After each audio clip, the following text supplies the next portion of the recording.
Good morning, everybody. Let's get started. If I could invite everybody to take your seats. And the music goes down as well. Good. So welcome to all of you, including to colleagues who are joining online. I can't see them, but I can feel their energy to this hybrid event at the 7th Health Financing Forum, from slogans to action, realizing the one budget, one plan, one report agenda. First order of business is interpretation. So interpretation is in French is available through this magic device on channel 1. Spanish is channel 2, and English is on channel 3.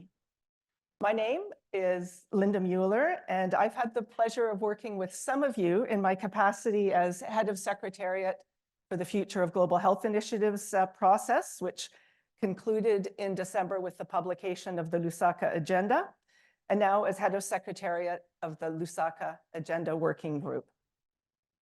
The working group is a multi-stakeholder partnership that's advocating for shifts, including related to aid alignment, and how the global health ecosystem works to support national priorities and universal health coverage. It's an honor to moderate this panel, which is the first of two under the From Slogans to Action banner. The second panel will get underway at about 10:15. So we have a great lineup of panelists who are really grounded in the realities and complexities of the aid alignment agenda in their countries. And I've had an opportunity to work with two of them before and to meet the other two briefly this morning. And I'm optimistic. Well, let me start by saying the obvious. There has been a lot of discussion on aid alignment in this agenda for a long, long time. I'm optimistic, thanks to the work of many of you in this room, including those involved with the Global Financing Facility Alignment Working Group, and with those involved in the Lusaka Agenda Working Group, that we are actually now finally poised to see this aid alignment slogan turned to action. Today, we're going to hear from health leaders championing change about what it takes to achieve improved aid alignment. Today's session, and indeed the entire Health Financing Forum session over the next several days, really have the potential, as one of you in this room, and I'll wonder if you recognize this phrase that you used with me last week, has the potential to ignite a spark to drive change in many other countries.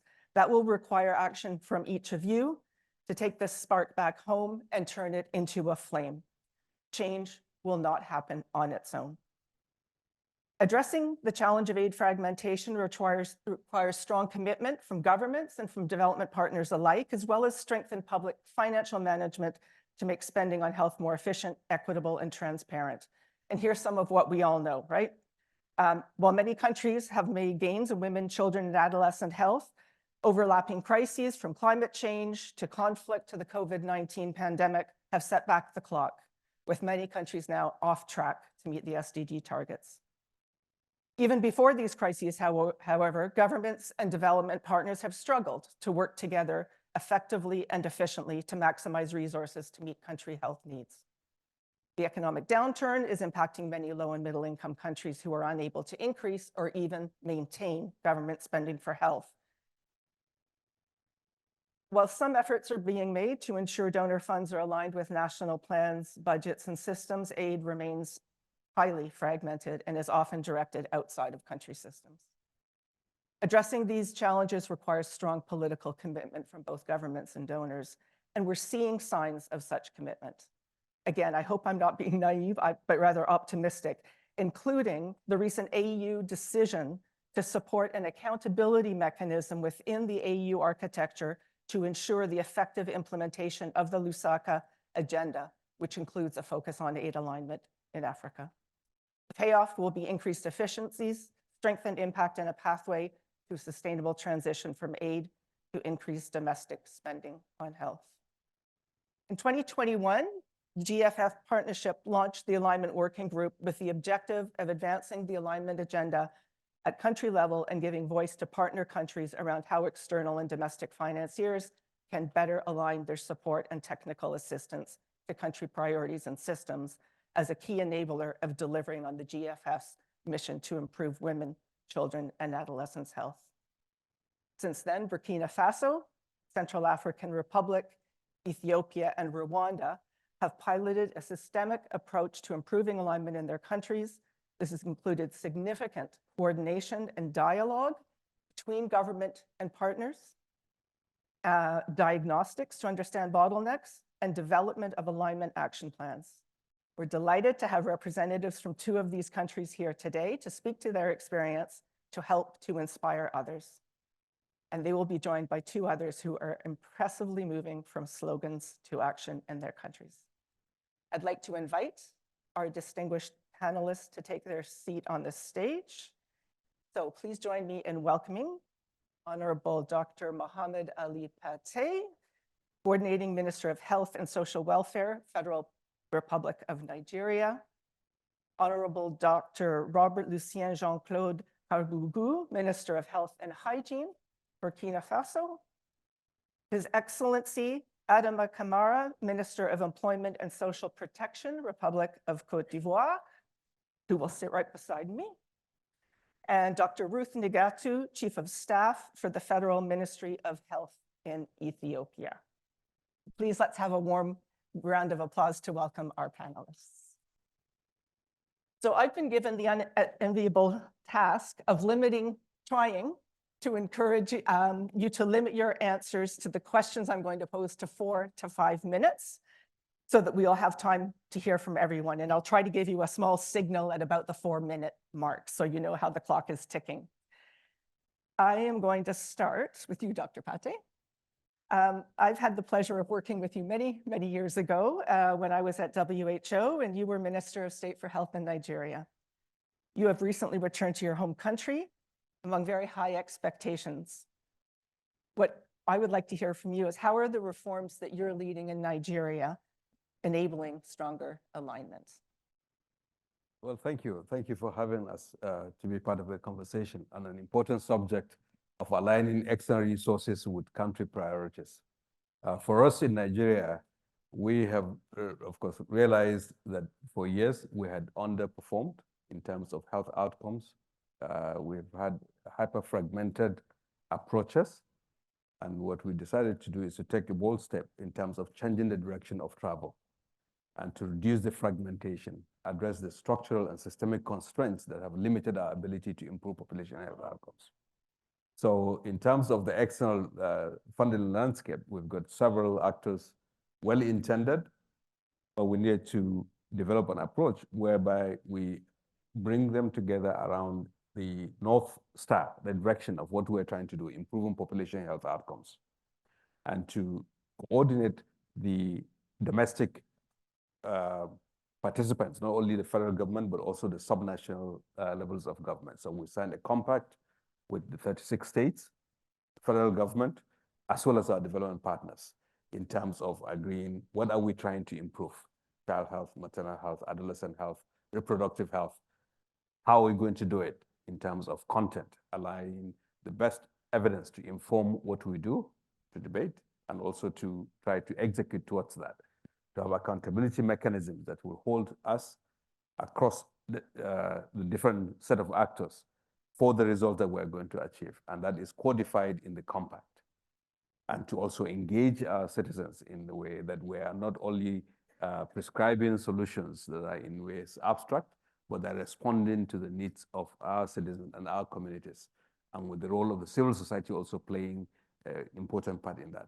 So it's a multi-stakeholder approach that we have sort of brought to bear, sector-wide approach, which is not new, but at least in the context of Nigeria, is attempting to defragment the landscape, domestically within government, externally with our partners, aligned also with the direction that civil society has been advocating for and responding to them, not always agreeing, but at least trying to move in one coherent direction, with the North Star being improving population health outcomes. Whatever we do, if the outcomes aren't improving, I think there's a deficit, and external actors will do well if they support that direction, cede some of that, I guess, leadership and direction set into government. And when I say government, it's not only the federal government, but also the subnational levels of government. So that's what we're been working on in the sector-wide approach that Nigeria has taken over the last few months. Yeah. Many thanks. And I really like the way you talk about, we don't always agree, right? This is not an easy process, and you just to keep focused on that North Star and go for the prize, and the importance of the states, the federal government, development partners, civil society, many actors involved in the work in Nigeria. Dr. Lucienne, I'll come to you now. In the context of Burkina Faso, a fragile context with multiple donors supporting the health system, how are you working to prioritize and ensure equitable access to essential health services?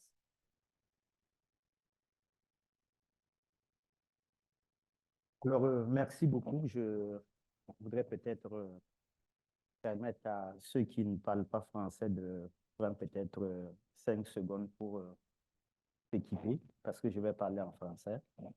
Je voudrais évidemment dire merci au mécanisme mondial de financement pour cette opportunité qu'il nous a offerte de partager l'expérience du Burkina en matière d'alignement. Je voudrais insister pour dire que oui, le Burkina avait déjà une tradition en matière d'alignement dans le domaine même de l'approche sectorielle qui malheureusement entre-temps a dû s'arrêter pour un certain nombre de contingences.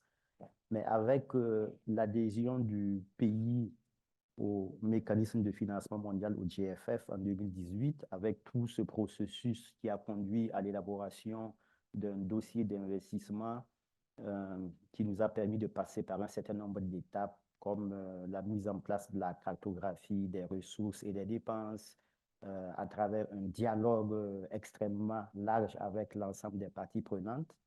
Donc, en capitalisant toute cette expérience du processus d'élaboration du dossier d'investissement, le pays a pu élaborer un plan national de développement sanitaire 2021-2030, selon l'approche un plan, un budget, un rapport.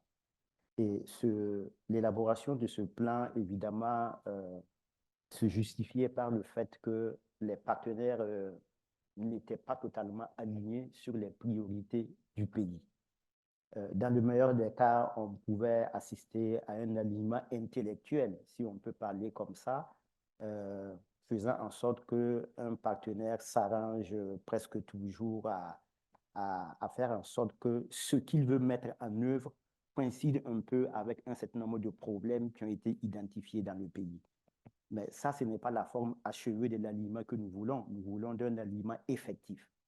Et donc, c'est ce qui a conduit à tout ce dialogue multisectoriel avec toutes les parties prenantes en utilisant un certain nombre d'outils comme la cartographie, en faisant un diagnostic aussi dans le cadre du Working Alignment Group qui a été mis en place avec l'appui du GFF.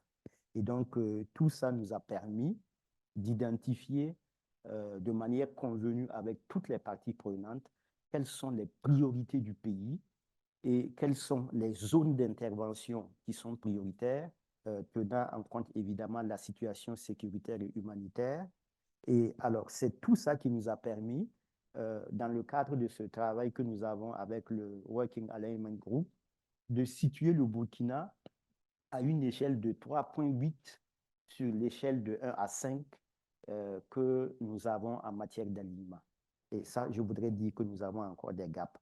Mais en tout cas, au jour d'aujourd'hui, nous sommes fiers de pouvoir dire que nous disposons d'un plan qui a été élaboré avec l'ensemble des partenaires, que nous avons un budget qui a été élaboré en tenant compte d'une cartographie clairement établie et que nous sommes en train d'aller vers la mise en place d'un rapport consensuel avec tous les partenaires. Et évidemment, tout ça nous permet d'avoir comme priorité majeure l'approche communautaire des soins de santé primaires, parce qu'avec le contexte sécuritaire et humanitaire du Burkina, il est impérieux de faire en sorte que les services essentiels de santé et de nutrition soient disponibles non pas seulement dans les grandes villes, mais aussi sur l'ensemble du territoire, même dans les zones à fort défi sécuritaire. Donc, voici ce que je voulais partager avec vous l'expérience du Burkina, sachant que nous avons encore des défis parce que l'alignement finalement reste une quête permanente. Merci beaucoup. Thank you, Honorable Minister, and it's very helpful to hear about the tools that the GFF helped you to develop. And I liked the way you talked about moving from intellectual alignment to practical alignment and some of the steps that you've taken to make that happen, and a focus also on beyond the big cities and communities outside of those major centers. Minister Kamara, can you share how Côte d'Ivoire's approach is helping to ensure that health spending benefits the hardest to reach communities? Écoutez, merci, Madame. Je voudrais dire que nous, en Côte d'Ivoire, nous avons la chance d'avoir, comme président de la République, un acteur à la conception de l'alignement. C'est dans Alassane Ouattara, qui a été directeur général adjoint du Fonds monétaire. Donc, ce sont des questions que nous vivons. De sorte que, spécifiquement en matière de santé, nous nous sommes appropriés des systèmes verticaux de santé publique auxquels les partenaires au développement sont extrêmement actifs. Il y a le programme de lutte contre la tuberculose, le programme de lutte contre le sida. Et en plus de ce programme, nous avons conçu, à partir des retours d'expérience, un programme spécifique dénommé la gratuité ciblée, lequel programme a pour objet d'avoir un impact maximal sur les populations vulnérables qui sont concernées par les prises en charge sanitaires. Les couches de population vulnérables, il y a les femmes enceintes, il y a des enfants de 0 à 5 ans. Et dans nos pays, les personnes vulnérables qui ne sont pas des femmes et des enfants de 5 ans, on a une attention particulière les concernant dans leur prise en charge dans les urgences. Et ça se matérialise par quoi? La prise en charge sanitaire est gratuite. Et c'est l'État qui paie à la place de ces populations vulnérables. Le retour d'expérience également de la gratuité ciblée a conduit à l'adoption de la loi sur la couverture maladie universelle qui comporte 2 régimes. Il y a un régime contributif et un régime non contributif. Et le régime non contributif a ceci de particulier: les populations vulnérables qui, dans leur écosystème, sont choisies par les communautés villageoises. En plus de ce qu'ils bénéficient de ce qu'on appelle chez nous les filets socioproductifs, on leur donne chaque trimestre 36 000 francs. Mais pour la prise en charge de leurs risques santé, ils sont pris en charge à 100% par l'État. Leur cotisation mensuelle, c'est l'État qui paye. Le ticket modérateur, lorsque le risque santé couvert survient, c'est l'État qui paye le ticket modérateur. Donc, vous voyez que à partir des politiques d'action sociale sectorielle impactant les populations vulnérables, nous en sommes arrivés à une structuration de la prise en charge à partir du régime d'assistance médicale, qui est le régime vers lequel est appelé à migrer progressivement toutes les actions sociales sectorielles existantes. Donc, nous, en Côte d'Ivoire, ce sont des sujets qui nous préoccupent et qui sont adressés et traités structurellement. C'est l'occasion de remercier la Banque mondiale, l'USAID et tous les autres PTF qui nous ont permis non seulement d'élaborer cette politique agressive et à impact direct à l'attention des populations concernées, mais les résultats aujourd'hui, structurellement, commencent à être au rendez-vous, de sorte que l'espoir de pouvoir prendre en charge toutes ces personnes qui ne devraient pas être laissées sans prise en charge se concrétise. Je vous remercie. Thank you, Honorable Minister, for sharing that experience and the approach that you've taken to enshrining UHC in law and the importance of state funding, particularly for the most vulnerable. So different approaches, different messages from our different countries. Dr. Nigatsu, I have the pleasure of working with you as a member of the Lusaka Agenda Working Group. Ethiopia has used various governance and financing approaches to reduce aid fragmentation. What lessons have you learned that you can share, and where do you see opportunities for change? Thank you, Linda. Good morning for all in the room. We have virtual attendance and the time difference, but hello to everyone. Yeah. Good morning, good evening. I know.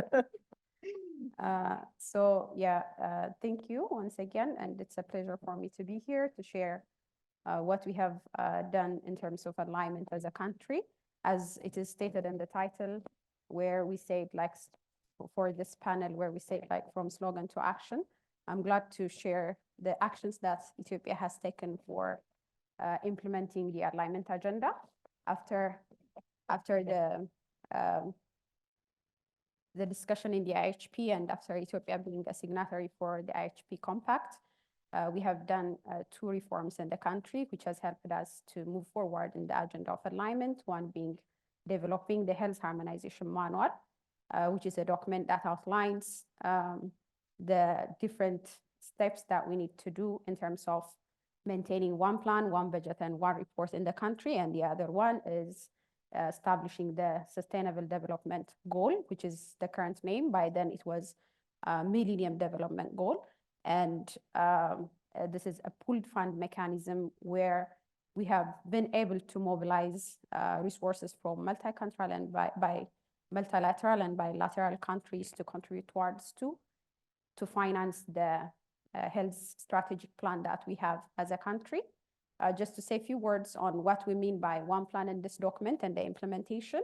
This is a plan that we develop from the lowest level of the country, what we call WERDA, and the planning is called WERDA-based planning, which we use 2 approaches, both bottom-up and top-down, where we engage all stakeholders in the health to look through the identified activities. And we have the Joint Assessment of National Strategies, JANS, which has been there for the past over 10 years, where all the partners and donors participate in the assessment of the strategic plan that we do. And in this participatory process, we will have one national plan where every investment will be focused on. When it comes to the one budget, what we focus on is, in addition to the pooled fund mechanism that I have said earlier, we try to strengthen the public finance, the PFM, and we also would encourage and commit to donors to be on budget supporters. And we also have this method of strengthening the health expenditure in the country. And when it comes to the reporting aspect, we were able to manage the health management information system, the digital forms being digital health information system, and the community health information system, where we have the e-form now, still needs to be expanding, where we monitor all performances from the very lowest level coming through across the federal level. So this is all outlined in the Health Harmonization Manual stating the roles and responsibilities of donors, civil societies, private, and the government. And for monitoring and evaluating what is stated in this document, we have different governance structures. The joint consultative forum being the higher one, where the Minister of Health and the co-chairs for the Health, Population, and Nutrition Group, which is a group of the donor community that we have in country, would be chairing. And we have, following that, the Joint Core Coordination Committee, which meets every month regularly, which is a technical arm of the Joint Consultative Forum that I have said to be the highest level in the governance structure. And we have JSC, what we call Joint Steering Committee, where we have, which is a governance structure that we have a communication with the subnational.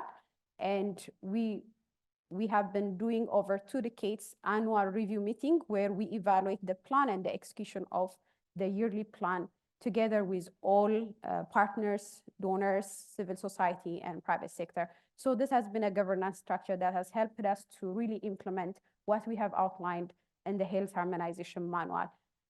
Recently, we have revised the Health Harmonization Manual after doing an assessment supported by AHFF to see where we are, what are the areas of improvement, and this alignment work that we have come through for over 2 decades.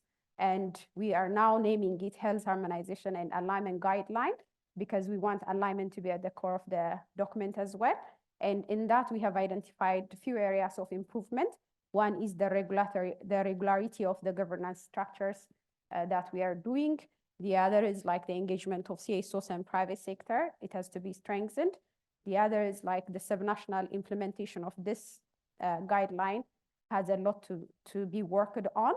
And the other is we still have off-budget contributions from donors. So we are working with this new guideline. We have outlined some accountability frameworks to really make sure these things are going to be improved. Yes. You make it sound easy. And I know I can only imagine how hard it is. And it's very interesting for me to hear about the GFF supported assessment and how that helped you to evolve your health harmonization guidelines to health harmonization and alignment, and to be looking at some of those trickier issues, the engagement of CSOs, the subnational implementation, reducing the off-budget funds. I mean, you guys are all experts, and I think for the next round of questions, I'd like you to be provocative if you can, recognizing how difficult it is to move countries and partners to working against the one plan, one budget, and support, and being as honest as you feel you can be about how tricky it is. We heard also, I should have said, Honorable Minister, about the importance. You talked about head of state leadership. You talked about ministerial leadership and bravery sometimes when it comes to having very difficult discussions. So I think with that, let us turn to the second round of questions, and I'm going to start again with you, Dr. Pate. And again, be provocative and ignite a spark for us here in the conversation.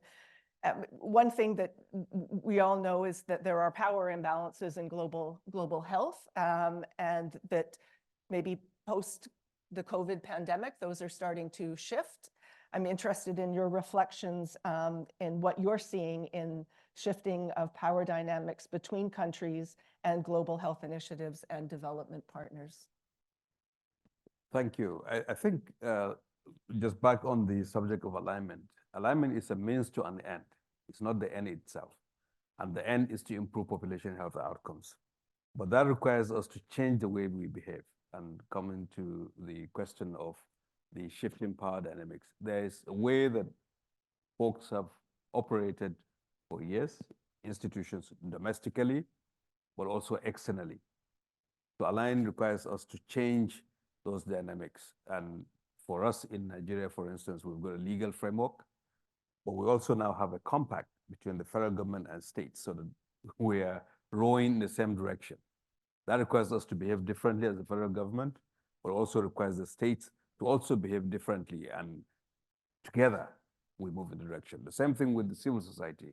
domestically to be aligned in the direction that we have set to reach the end for the alignment itself. For the external actors, I'll have to say that it's very convenient to continue to sort of do the same thing over and over again. And you may achieve results for what you have set for yourselves, but overall, at a national level, you may have inefficiencies, duplication of efforts. So changing that to support the government program, to have one plan, one budget, one conversation, it's not easy because there are intermediators who it may be disorientating to adopt a new way of operating, to be a bit more transparent on the resourcing that is available, to deploy more technical assistance in ways that government feels there's a gap, as opposed to what you've already locked in into your project or contract or whatever it is that you have. To cede control where government says, this is what we really want to do, because we have a lot more information than you may have. And to say, okay, we trust you and let's try it and let's learn as we go.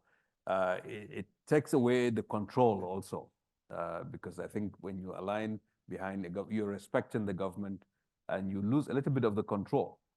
But at the same time, in global development, I think there's a lot of control that is sometimes off the hands of government in terms of the allocation of resources, allocation of technical support, and you are extracting reports from governments and just telling them what to do, activity-based. But this model where you align, you cede control, you respect governments, you also enable them to drive, hold each other accountable. I think it's on a path to more sustainability in whatever outcomes you are able to improve. And so those are the, let's say, a few reflections that I have in the short journey that we have started on Nigeria. And I'm very glad here to see that, yes, we have many of the commissioners of health in our subnational level also in this conversation, because the alignment is not only on the external side, there's sort of domestic alignment. And the minister in Ethiopia, we hear from bottom up. In Nigeria, we've got a compact with the subnational levels and civil society also, who ought to be rowing in the same direction. But the external development partners, because they have really, really ingrained ways of doing things, that willingness to seek control, to support government. And we may falter, but at least let's learn together. That's also a big challenge, a hurdle that all of us will have to sort of grapple how we navigate it. Yeah. Good. And thanks for the reminder, which you said at the beginning as well, that alignment is a means to an end. What we're looking for here is improvements in population and health. And we all need to be doing business differently, from the subnational, the warda level, to the state level, federal and external partners as well. And I really like the point about holding each other accountable and being very clear about that. Dr. Lucien, if we were to meet together again in 1 year, what would you like to be able to say in terms of what's changed, either globally or in Burkina Faso, regarding the aid alignment agenda? Alors, merci beaucoup. Je l'avais déjà dit dans la première partie de la discussion, au terme de l'évaluation du niveau d'alignement, le Burkina se retrouve à 3,8 sur une échelle qui va de 1 à 5. Alors, donc, je souhaite vivement que dans 1 an, lorsque nous allons procéder encore une fois à cette évaluation, que nous soyons à un niveau plus élevé, à 4 ou à 4,2.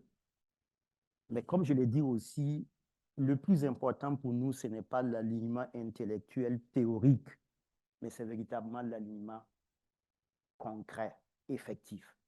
Et donc, le souhait dans 1 an, c'est que quand nous nous retrouvons, on se rende compte que plus de partenaires se réfèrent au plan national de développement sanitaire 2021-2030 pour y tirer leurs priorités d'intervention, que nous ayons un cadre commun budgétaire, une sorte de fonds commun. Et sur cette question, nous avons déjà un consensus avec un certain nombre de partenaires comme la Banque mondiale, comme Gavi, comme le Fonds mondial, qui mettent leurs ressources dans ce que nous appelons le programme d'appui au développement sanitaire comme une sorte de fonds commun avec un consensus minimal sur les procédures d'intervention. Et troisième élément, je souhaite véritablement que nous puissions produire un rapport annuel commun qui montre les différents résultats auxquels nous sommes parvenus. Et je voudrais insister pour dire que c'est faisable parce que l'environnement politique s'y prête. Nous avons le leadership du président. Quand vous avez, malgré le contexte sécuritaire et humanitaire du Burkina, 12% du budget alloué au ministère de la Santé, c'est fort. Quand vous avez un président qui, en l'espace d'un mois, en décembre, parle de la santé, lors de la fête nationale, lors de la fête de fin d'année, c'est fort. Lorsque vous avez une initiative présidentielle communautaire qui est mise en place depuis la présidence et qui met en avant le fait que les populations doivent s'auto-approprier leurs questions de développement, y compris les questions de santé, ça veut dire que l'approche communautaire des soins de santé primaire est vraiment en vogue au Burkina.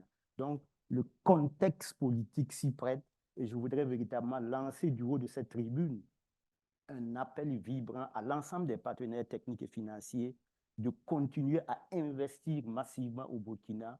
Si vous voulez des résultats, mettez encore plus d'argent au Burkina parce qu'il y a de la transparence, il y aura de la redevabilité, parce que chaque ministre est évalué tous les 6 mois par le Premier ministre et c'est devenu un exercice qui est connu au Burkina que vous devez être redevable. Merci beaucoup. Very good. Thank you. And again, we're hearing about presidential leadership, and I love the metrics that you have. You have a grading system, and you're going to hold yourself accountable to moving from 3.8 on a scale of 5 to 4 or 4.2 as you do make the changes that you talked about.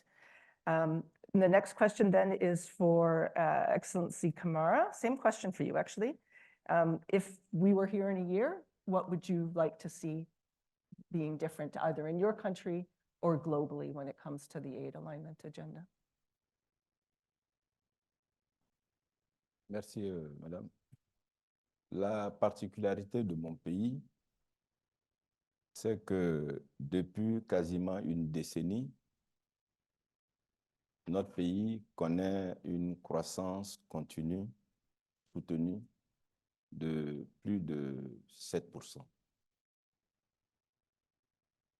Un tel pays qui a connu son budget de fonctionnement passer de 4 000 milliards à 13 000 milliards aujourd'hui, légitimement, nous ambitionnons dans 1 an avoir adopté dans notre pays une loi de financement de la protection sociale. Ce d'autant plus que aujourd'hui, nous avons un système de protection sociale robuste où, à l'intérieur, non seulement la couverture du risque maladie est quasiment une réalité avec la couverture maladie universelle, mais il y a également la couverture du risque vieillesse avec le régime de base et le régime complémentaire, aussi bien pour les fonctionnaires et agents de l'État de Côte d'Ivoire que pour les travailleurs du secteur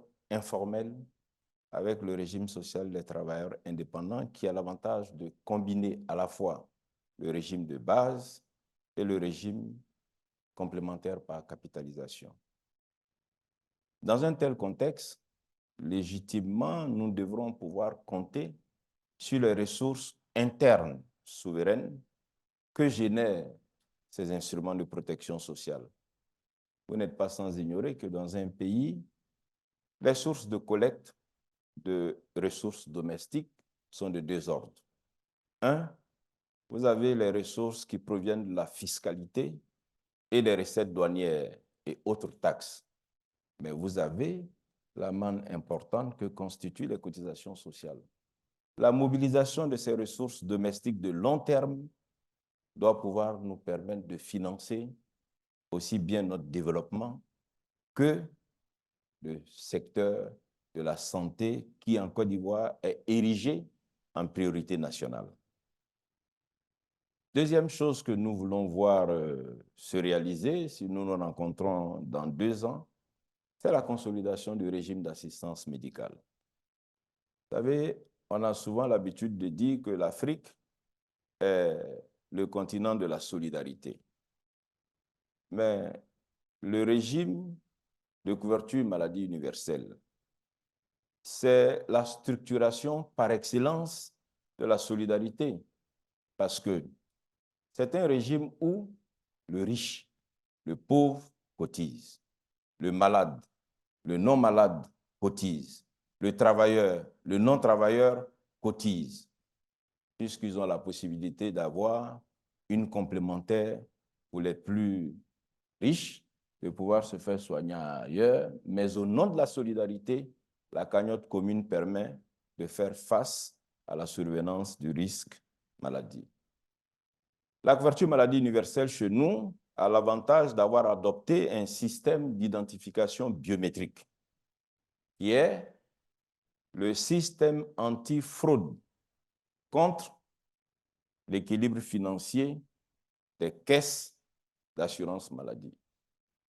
Qu'est-ce qui fait la difficulté des caisses d'assurance maladie en Europe? Ce sont les fraudes. Mais avec le système biométrique, la fraude est quasiment inexistante. Et on a en Côte d'Ivoire ce qu'on appelle l'identifiant unique sécurité sociale.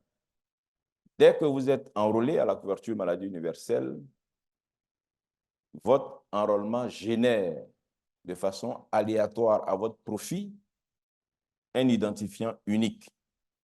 Et cet identifiant unique, dans 1 an, nous souhaitons voir cet identifiant unique utilisé comme identifiant unique d'accès aux soins et aux médicaments.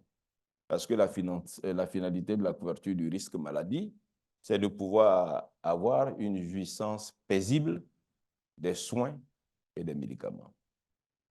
Et enfin, légitimement, nous espérons, tel qu'au niveau de l'enrôlement à la couverture maladie universelle sur une population de 29 millions d'habitants, nous en sommes à date à 12 200 455 personnes enrôlées biométriquement. Nous espérons, puisque nous projetons d'ici la fin de l'année, enrôler 20 millions de la population, nous espérons légitimement que l'accès aux soins soit une réalité pour au moins 70% de la population. Mais pour cela, nous avons besoin des partenaires techniques de développement. Nous avons besoin d'eux sur 2 choses. La première chose sur laquelle nous avons besoin d'eux, c'est leur retour d'expérience dans les pays qui ont connu ces bons qualitatifs de prise en charge du risque maladie de leur population. Et la deuxième chose, notre ambition de pouvoir avoir une loi de financement de la protection sociale, nous avons besoin des PTF pour que le recouvrement des cotisations soit en adéquation avec ce que est notre économie dominée par le secteur informel.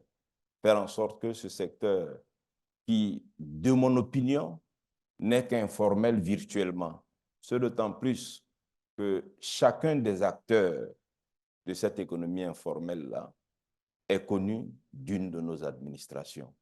Parce que pour l'exercice de leurs activités, ils ont assez souvent besoin de documents administratifs. Nous avons besoin, dis-je, d'expertise et de l'assistance des PTF pour que cette ressource dormante soit collectée à la source pour permettre à notre système de protection sociale de s'autofinancer parce que nous sommes dans une économie qui doit pouvoir le permettre. Et je voudrais terminer pour dire que ceci devrait être un impératif pour nous parce qu'il n'est pas acceptable que notre continent, l'Afrique, soit riche de ses matières premières et ne soit pas également riche de son système de protection sociale.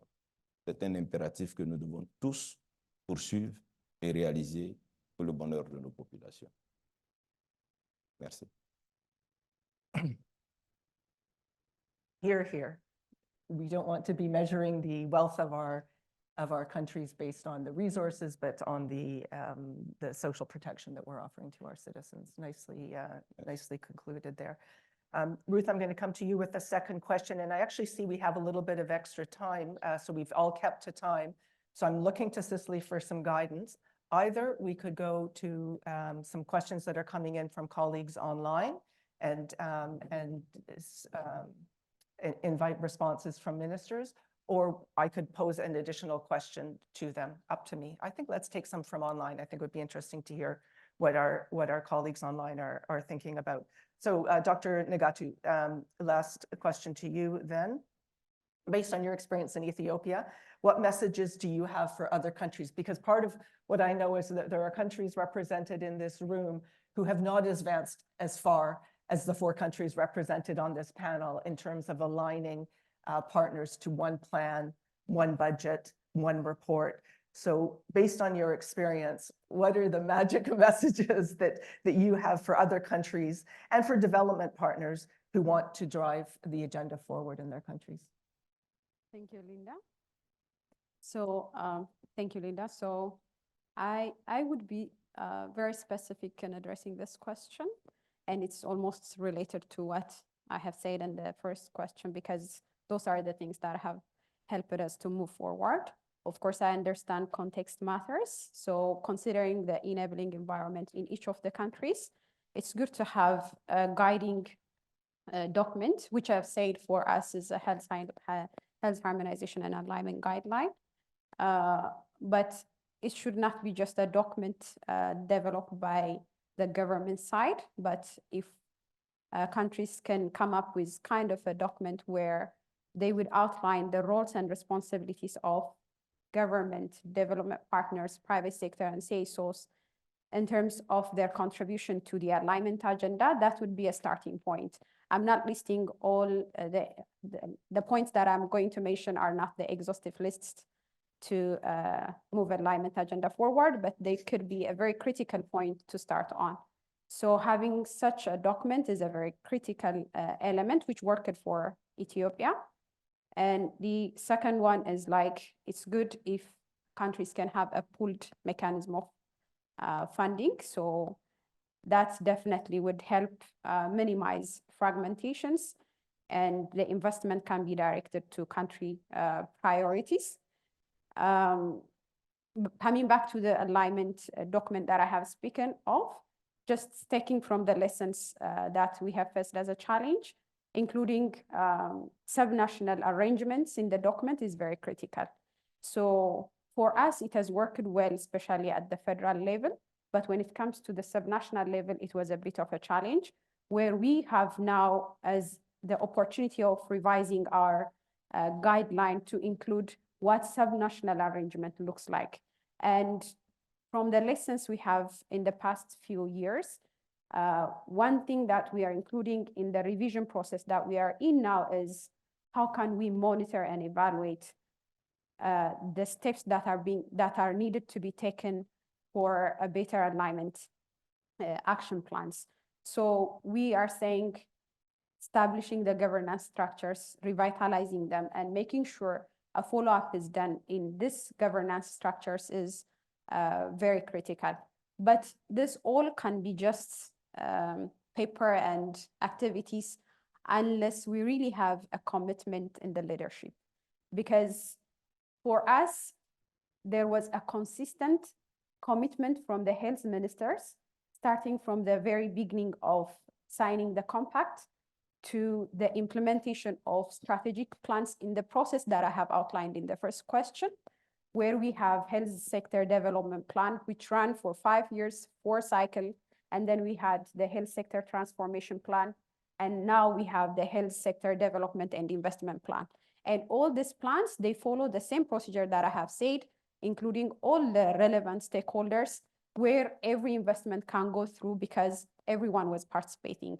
So this is a kind of thing that we have achieved because of the consistent commitment of all the ministers in the health, not only in the health, but also ministers of finance are committed to this agenda. So this has been a very critical point for the implementation. It's not as easy as Linda, you have reflected when I stated all the systems that we have. It's just the description of what we have, but the implementation lies through the commitment of the leadership. And the second point is all the honorable ministers have been mentioning when they spoke before me is mutual accountability. And it should not be just a statement, but it should be outlined and followed up. So that's also another point. And trust is a very critical element in the relationship that we have with our donors, partners, and the government. So these critical principles would definitely drive the agenda forward, but still there is a room for improvement. We are working towards improving to the subnational and to strengthening, especially the one budget section, where we need to really work on health expenditure tracking systems and also really making sure the off budgets are coming to the on budget. So that's still an area of improvement. And we're sure with the commitment of the leadership that we have, we will make steps forward again. And yeah, we look forward to coordinating and cooperating with all other countries and partners and donors in this room. Thank you. Good. And thank you for your leadership and sharing your experience in many fora that I've seen you do it with other countries, because we learn from each other, right? Yes. We don't make it all up. And I think one of our distinguished panelists made that point earlier, that there is much to be learned from other jurisdictions, and we need to create opportunities for that learning. And you mentioned trust. So I've got two questions from the online participants that I would like to open to our panelists. The first one: what are the strategies and behavior change needed to strengthen alignment? Specifically, how to get partners to trust government systems. So part of the reason that they're not aligning and they're not using government systems is because of a lack of trust. So what are some of the strategies and behavior change that's needed to get us to partners trusting government systems? Anybody want to try that one on for size? Dr. Pate, thank you. Yeah. I think the distrust is both ways. Yes. On the government side, not knowing what the partners are up to in their own sides, talking among themselves. Yeah. Not much visibility in terms of resourcing. You only have a little bit of information as to what is going on. On the partner side, not knowing exactly what's in the minds of government, but also domestically within different levels of government, or even the trust with citizens. So that has to be earned. That takes time. And that takes commitment of all actors. In our case, it is through a series of conversations that were open, very candid, and not really stating that we have all the answers. And by listening to each other and engaging, spending time, and I think the partners in Nigeria really did spend a lot of time to understand what we are saying, and for us to also understand what they are saying, and went through that. And for the subnational level, also several conversations through our Council on Health, getting a resolution, imperfect as it may be. It's a journey of earning that trust. But there's a determined commitment to earn that trust over time. And I think that's still going on, and we hope to sustain it. Being transparent in the conversation, having one conversation, as opposed to piecemeal conversation, also helps. And also laying out the accountability framework. I think for me, one of the landmarks was when we got the compact between the federal government, state governments, development partners, that lays out what are we about. On a quarterly basis, what are we going to be measuring? What are our respective commitments? And having everybody signed in presence of the president, I think it was sort of it gets sort of locked in to continue to earn each other's trust over time. And not to forget our own citizen engagement. And I think the role of the civil society themselves, I believe that some of them are also here or online, to be part of the conversation and to be able to provide feedback. And finally, in terms of the fiduciary aspect, because for many countries, folks will say, oh, quality of spend may be poor, or there may be issues. We took a very determined step to improve social accountability, use social accountability measures to ensure that resources are tracked. So when we met a disbursement through the pool fund, the Basic Healthcare Provision Fund, we call the Anti-Corruption Agency, we put a hotline. We also have designed health fellows for 774 local governments who will be deployed to track through an independent way to give us assurance on the public financing that is going to primary health care, for instance, will be utilized, and to give folks this fairly independent in a way, and for our partners to say, okay, we can see where these resources are going. And for them to believe in this idea that in the long run, the governments and the national systems are the path to sustainability and to impact at scale. You can be impactful in a very small way and be happy to report on that. Or you can have much more structural level approach where you have impact at a much wider scale. So hopefully as we make progress, as the results come through, people will begin to believe, because they'll break the mental barrier, basically, of believability. Because oftentimes it's, okay, this has not changed for many years. Will it change now? Well, it will change. And once it begins to change, we do think that people will believe it and they will trust more in it. No matter how lofty those ideas are, there's always that barrier. So we're working on our side to ensure that we earn that trust, we keep it, but we hope also our partners will work on the other side so that we also trust them. That when they commit, they come through with their commitment. And they're also more transparent to us. So that we're all on the same side, alongside, of course, our state colleagues as well. I love everything you just said. It's great. It was a great question that came in, and thank you very much. And I think the point right off the top that the distrust runs both ways is a good one, that it takes time. Trust isn't just given away. It takes time to be earned. Transparency is important. Accountability, impact at scale is what we're looking for here, and that requires this way of doing business. That's awesome. Dr. Nagato, you put your hand up. Yeah, thank you. Yeah, I can't agree more to what the Honorable Minister has said. Just one point would be like, trust doesn't mean like trusting the system, like the existing system. It's just to have a candid conversation and work on the system to improve how it delivers. So that's a very critical element, because like countries might not have the perfect system that we expect, but talking about what the problems are there, the problems, and working towards improving together is a very critical element to enhance trust. Just to add this point. Very good, thank you. And then I'm going to invite our two additional ministers to speak to the second question that's come in from our online colleagues. And that is, when you think about this alignment agenda, what are the indicators of success? Is it funding? Is it population health? How do you know when you're succeeding? So perhaps Minister Karbubu, I'll give you the floor on that one first. Alors, merci beaucoup.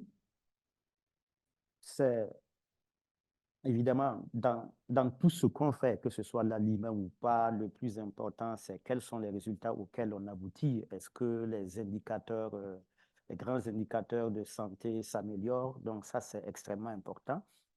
Et pour le Burkina, je voudrais partager avec vous rapidement les gros progrès qui ont été réalisés sur ces 10 dernières années en matière de santé.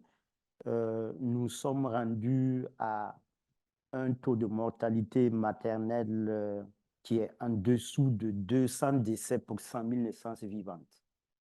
C'est encore beaucoup, mais c'est exceptionnel parce qu'en 5 ans, entre 2014 et 2019, nous sommes passés de 330 décès pour 100 000 naissances vivantes à 198 pour 100 000 naissances vivantes.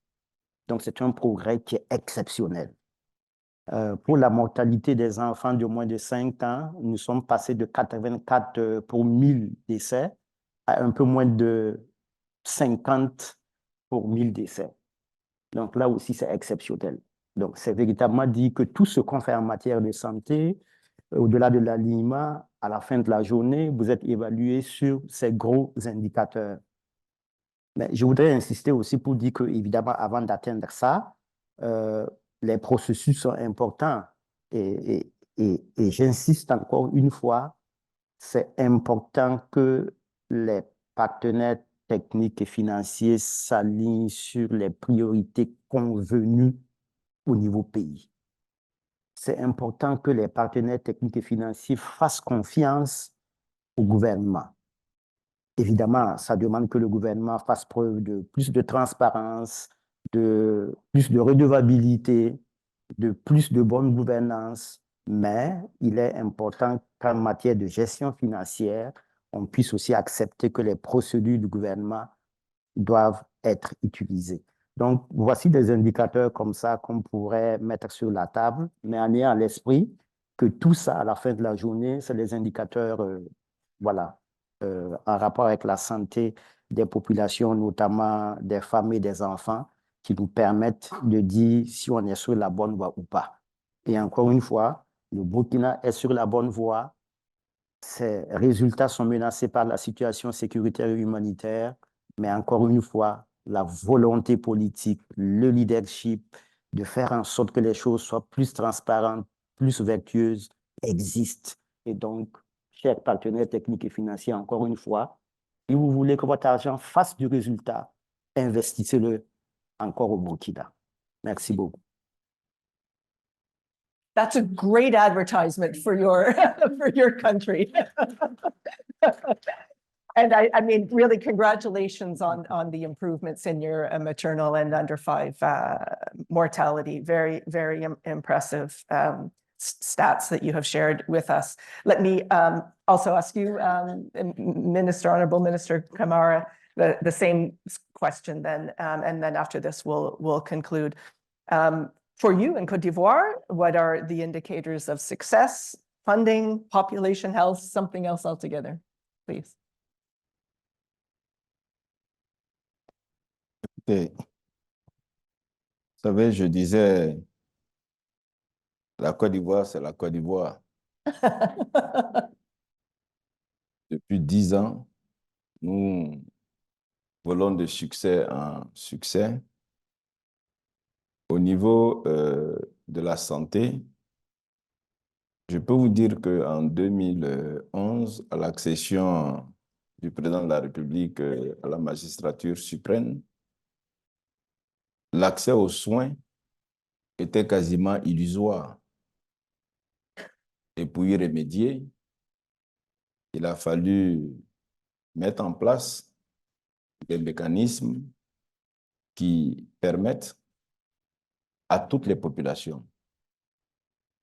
Parce que la notion toute population concernant la Côte d'Ivoire a une particularité. Notre pays est un pays où 26% de la population est étrangère. Et tous les programmes d'accès aux soins que nous concevons, ce sont des programmes qui prennent en compte tout le monde, y compris les étrangers et les nationaux.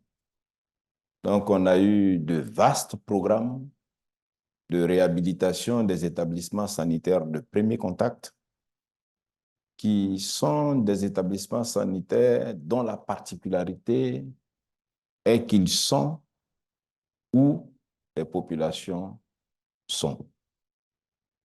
Ce sont des établissements sanitaires de proximité dans les quartiers. Et tous ces établissements sanitaires, en grande partie avec le soutien des PTF, ont été réhabilités, équipés. Mieux, nous sommes en discussion avec la Banque mondiale pour permettre aux praticiens, en fonction de leurs performances réalisées, d'avoir un supplément de rémunération. C'est quelque chose qui est extraordinaire dans un contexte où on sait que assez souvent, la grande critique des praticiens, c'est qu'ils ne sont pas bien rémunérés. Nous avons une appréhension holistique des problèmes qui tournent autour de la santé. On a fait une réforme hospitalière qu'on appelle généreusement la fille de l'adoption de la couverture maladie universelle, qui ambitionne de régler structurellement les questions de prise en charge de santé. Mais tout ça, je voudrais prendre à mon compte la première question qui a été posée à mes collègues pour dire qu'il y a un élément assez important sur lequel il faut que nous nous attardions. Nos populations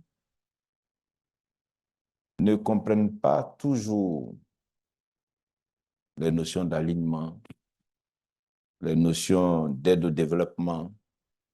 Et nous, en Côte d'Ivoire, nous nous sommes imposés un mécanisme d'information de ces populations-là par une ronde itinérante où nous passons de ville en ville, qu'on a baptisé la ronde du social, où on va expliquer aux populations pour lesquelles ces mécanismes-là ont été élaborés, quels sont les avantages qu'ils en tirent. C'est bien, nous on a assis à Washington, je ne suis pas sûr que quand on va dans les villages, les hameaux, nos populations comprennent la notion d'alignement. Donc nous nous sommes fait l'impérieux devoir de pouvoir leur expliquer, en tenant compte de notre sociogramme, c'est quoi la couverture maladie universelle. Qu'est-ce qu'ils gagnent en adhérant à la couverture maladie universelle? Qu'est-ce qu'ils gagnent en s'appropriant le programme de gratuité ciblée? Mais on sensibilise également les acteurs qui sont au centre de la distribution des médicaments, qui sont au centre de la distribution des kits d'accouchement, mais de ne pas les vendre. Parce que quand tu les vends, c'est une vie qui se perd. Quand tu les mets à disposition gratuitement, c'est une vie qu'on sauve. Quand tu permets à un patient atteint de paludisme de se faire soigner gratuitement, c'est une vie que tu sauves. C'est une nation que tu sauves. Parce que une bonne nation productive, c'est une nation où les populations sont soignées. C'est une nation où les populations soignées travaillent et ont un rendement meilleur. Si cette communication qui tient compte du sociogramme est amplifiée, je vous assure que dans nos budgets, on va dépenser moins sur le chapitre des dépenses proposées. Mais ceci passe par la communication. Et c'est le lieu pour moi de lancer un appel au PTF. Dans vos soutiens au financement des programmes de développement, je vous exhorte à accorder une attention particulière au volet financement de la communication pour permettre aux destinataires de ces importants financements que vous apportez pour pouvoir avoir l'impact maximal recherché puisse se réaliser. Faute de quoi, on aura certes des impacts, mais pas dans la proportion et l'intensité souhaitées. Je vous remercie. Please join me in thanking these amazing panelists and their observations. I thank you for your candor, for your passion. I loved your comment. Côte d'Ivoire is flying from strength to strength. I mean, I feel the pride in the work that you're each doing in your countries. And I know that you are also sharing these experiences with others so that they too can see improvements in population health.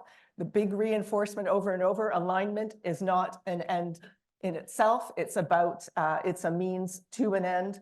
And really liked Dr. Nagatu and Dr. Pate, you both talked about this trust is a process and the systems aren't perfect right now. But what we want to do is to evolve to a place where we can trust each other enough to build robust systems and robust ways of working together. So I think I'm going to maybe just end by reiterating the message of optimism, underscoring what I'm hearing here and increasing commitment to working together with partners to improve population health, particularly in the GFF context for maternal, child, and adolescent health, using alignment as a tool to achieve that. And there's a second panel that will take place. I think we're going to have a 5 or 10 minute recess.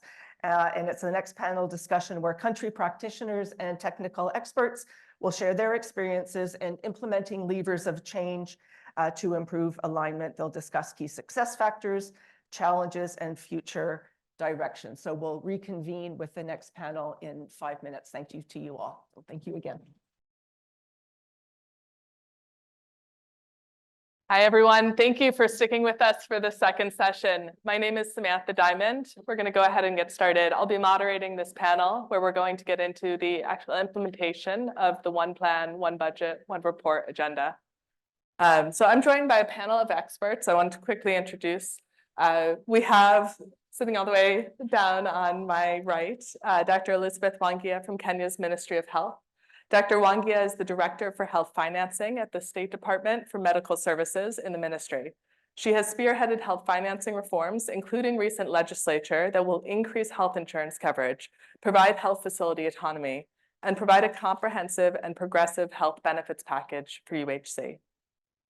We have Dr. Pierre Yameogo from the Burkina Ministry of Health. He is the Technical Secretary at the Office of the Minister, where he works to design and implement health financing reforms, including increasing partner alignment.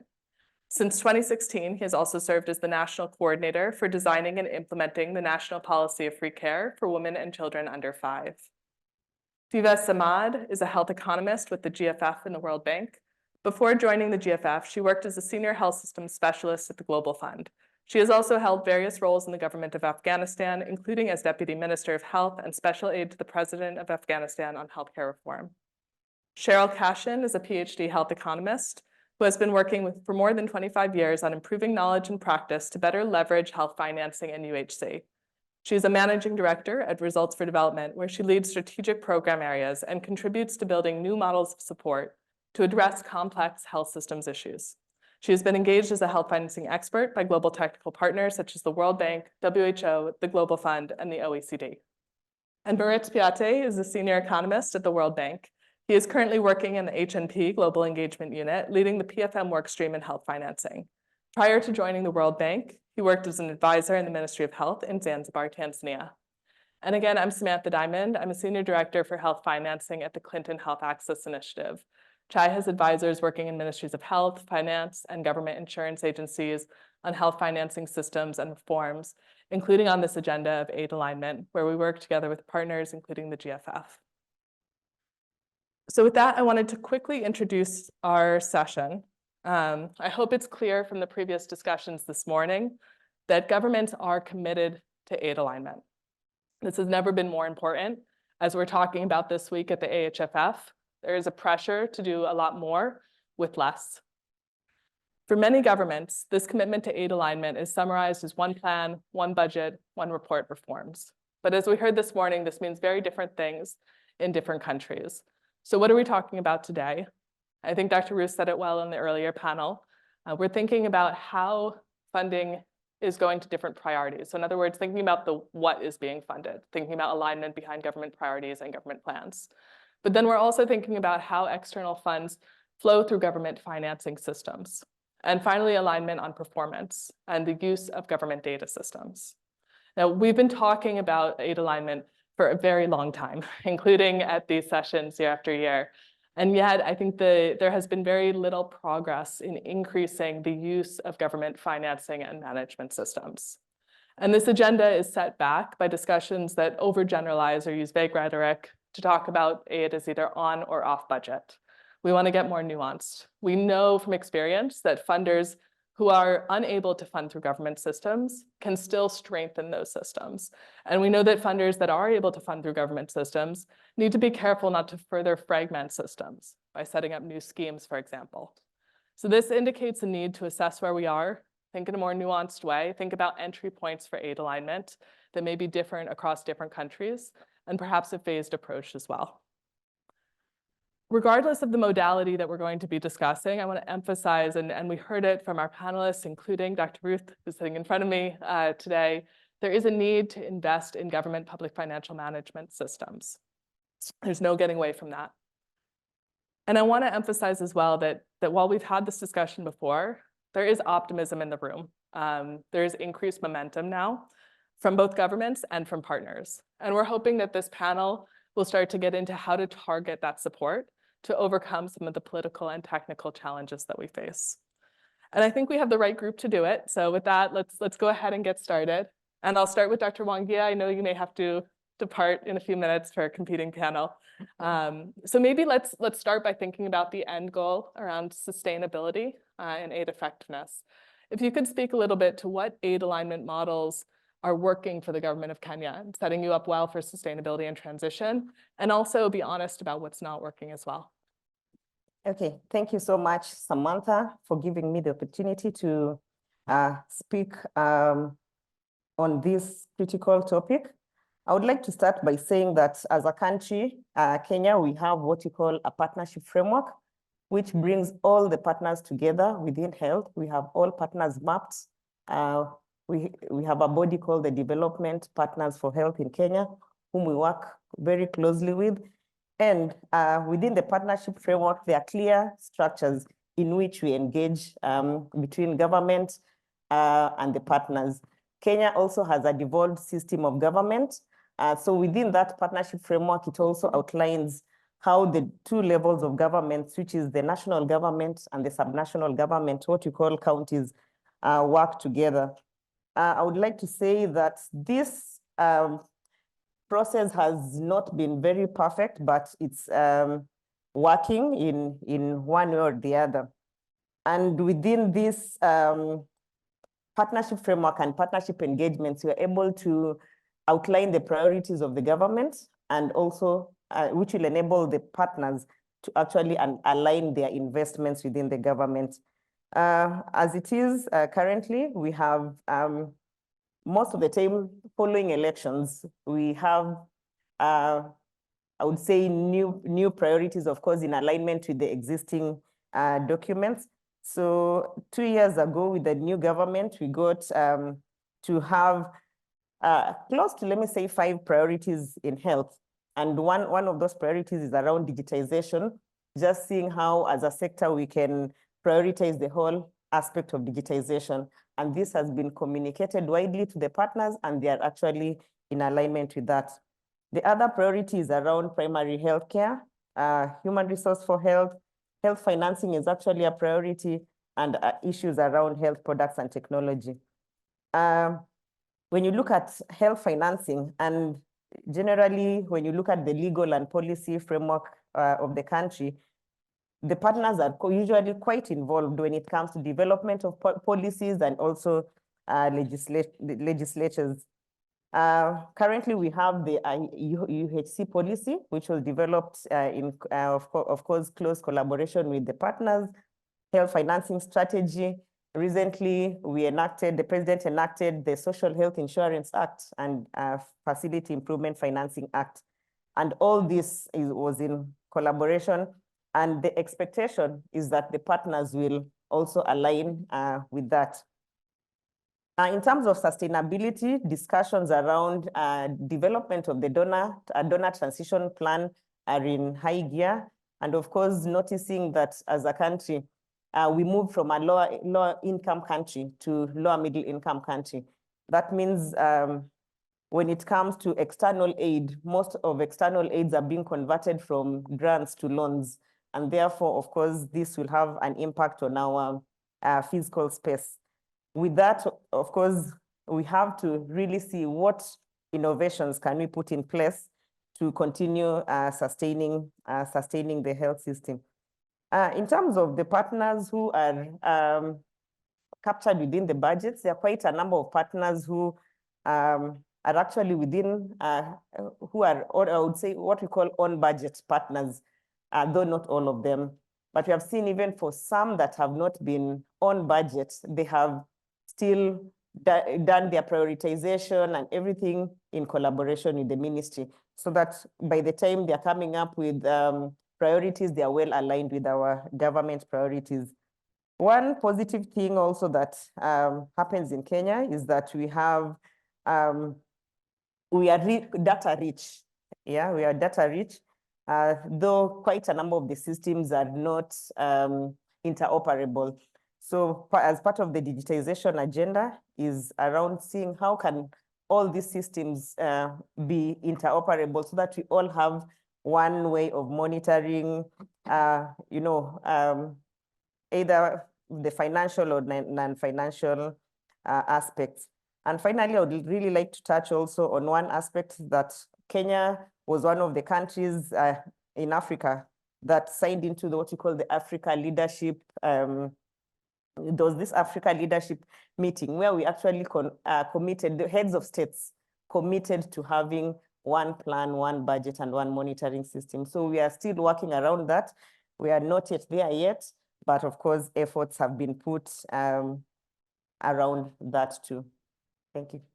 Thank you very much. And thank you for the clear articulation of the fact that Kenya has existing plans, priorities, platforms for coordination, including around transition, and talking about what's working in terms of that real joint planning in those instances. I'll turn now to Dr. Yamayogo. If you could, building on the minister's remarks from the earlier session, thinking about the Burkina experience, you've been working to move these commitments to real action around coordination. So what are some of the tools and approaches that you're using and the challenges that you're facing as you work on this in the Burkina context? Merci bien. Pour ce qui concerne le contexte du Burkina, l'approche qui a été utilisée en réalité a été une approche participative que je peux résumer en 3 temps. Le premier temps a consisté d'abord à s'accorder sur un référentiel sur lequel nous allons tous nous allier. C'est vrai qu'effectivement, pour tout ce qui concerne l'élaboration des plans d'action, l'élaboration des budgets, on avait, comme le ministre l'avait signalé, une tradition, mais à partir de 2018, avec la mise en place du dossier d'investissement pour la santé, la reproduction de la mère et de l'enfant, avec l'appui de tous les partenaires, surtout le GFF et puis la Banque mondiale, nous nous sommes accordés sur ce référentiel que nous avons révisé d'abord, prenant en compte la protection sociale et aussi la santé communautaire comme un point essentiel. Et ça a été une étape où tous les acteurs se sont accordés. Ça nous a permis, en ce moment, de pouvoir regarder comment nous allons construire ensemble l'approche un plan, un budget, un rapport. Et naturellement, en deuxième temps, nous avons essayé de comprendre ce qui se passe dans d'autres pays. Principalement, nous avons réalisé un voyage d'études en 2020 au niveau de l'Éthiopie, où nous avons essayé de comprendre à partir de ce qui est fait à leur niveau, leur manuel d'harmonisation de tous les partenaires, comment on va l'adapter au Burkina. Et c'est à partir de 2020, effectivement, que sous le leadership du ministre de la Santé, on a pu tracer les grands sillons pour amener tous les acteurs à pouvoir aller dans la même direction. Cette deuxième étape a été très importante parce que c'est à partir de là réellement que, au sein du ministère de la Santé, on a pu s'accorder sur une feuille de route clairement définie pour lesquelles, quand on parle de la deuxième fonction du financement de la santé qui est la mise en commun et l'alignement des acteurs, de façon pratique, voilà ce qu'on a comme outil. Et à partir de ça, l'approche qui a été utilisée, c'est de pouvoir bâtir l'alignement à partir de la cartographie des ressources. La cartographie des ressources, c'est quoi? C'est d'abord faire la situation pour savoir qui fait quoi, quand, où, pour combien de temps et quel est le paquet de soins qui est délivré. Ce travail a d'abord été fait de façon manuelle avec l'appui de l'ONG CHAI et nous avons par la suite digitalisé, et ça c'est très important parce qu'on est dans ce processus de maturation où nous avons adossé maintenant, pour ce qui concerne la dernière étape, la digitalisation de cette cartographie des ressources, et c'est un outil qui est accessible en ligne. Si vous tapez sur Internet, vous mettez cartographie dynamique ressources Burkina Faso, vous allez avoir accès sur la carte les partenaires avec leur financement, leur paquet de soins et dans les régions d'intervention. Alors, nous avons en dernière position utilisé le cadre de suivi de maturation pour ce qui concerne un plan et le cadre GFF, un plan, un budget, un rapport, et pour pouvoir regarder à quel niveau nous sommes. Si on prend la planification sous forme d'un seul plan pour tous les acteurs, nous sommes par exemple sur une échelle de 1 à 5, nous sommes par exemple à 4. Après, si on prend un rapport, nous sommes sur une échelle de 1 à 5 à 3,5 et un budget, on est à 3,58 pour un score global de 3,8. En réalité, tout ça, ça traduit la ferme volonté du ministère de la Santé de progresser rapidement. Maintenant, ce que je voudrais noter en dernier ressort, c'est que c'est un processus qui a pris du temps et qui nécessite de façon pragmatique 3 points essentiels. Le premier point, c'est surtout l'engagement du premier responsable dans la durabilité et dans la continuité. Nous sommes en 2024, c'est un processus qui a commencé de façon intensive depuis 2018, ça fait maintenant 6 ans. Donc, c'est en fait un dispositif qui est bâti sur le système de santé et on espère que d'ici peu de temps, on va atteindre la maturation globale. Le deuxième point essentiel que je peux souligner à travers l'expérience du Burkina, c'est surtout le leadership engagé et le leadership du premier responsable. En réalité, on s'est rendu compte que l'alignement tant souhaité depuis des années ne pose pas de souci. Le vrai souci, c'est quel est le niveau même d'engagement de l'alignement au sein du ministère de la Santé pour amener les autres acteurs à s'aligner sur les priorités du ministère de la Santé. Donc, à partir de cet instant, on a pu gagner en temps parce que toutes les procédures au niveau de la planification du ministère de la Santé, nous sommes d'accord que le plan, le budget, le rapport, c'est quelque chose qui est vraiment acté. On ne revient plus là-dessus. Maintenant, en termes de défis, c'est la dernière étape ultime que nous allons enclencher peut-être d'ici l'année prochaine aussi, ou bien d'ici 2 ans. C'est ce qu'on appelle la coercition. C'est-à-dire que un plan, un budget, un rapport, la vision finale, c'est de pouvoir imposer tous les acteurs à pouvoir s'aligner sur les priorités. C'est-à-dire que à partir du moment où chaque partenaire a accès à tout ce qui est fait et que la transparence est garantie, on peut à chaque instant dire voici les zones prioritaires où il n'y a pas de partenaire, voici les zones prioritaires où les paquets de soins sont vides. Donc, pour un partenaire qui va investir, en ce moment, la mesure de coercition devrait pouvoir s'imposer directement en disant, voilà, soit vous investissez ici, soit pour le moment, vous n'investissez pas là où vous voulez. Donc, nous sommes sur la construction de ce dernier défi majeur et on est résolument engagé avec le contexte actuel qui est favorable. Le ministre l'a rappelé. On a le soutien des plus hautes autorités, donc c'est plus encore facile pour nous de pouvoir dérouler malgré le contexte, le double contexte d'insécurité et puis de crise humanitaire. Et d'ailleurs, c'est ça même qui fait que on doit accélérer le processus parce que si vous n'avez pas assez de ressources et que vous avez ce double contexte, il ne vous reste plus qu'à agir sur l'efficience, l'équité, et vous allez encore produire beaucoup plus de résultats avec moins de ressources financières. Et c'est pour cela l'engagement fort, quand le ministre le dit, et c'est vraiment avec des évidences, il faut investir sur le Burkina Faso. Et le message demeure le même. Thank you very much for passing on that message, and also for referencing some of the cross-country learning that Burkina Faso has already been doing, and the role for resource tracking and increased visibility on what is being funded, both for partners and for the government, and re-emphasizing that point, the need for leadership and commitment within the ministry, which the Burkina Faso government is showing.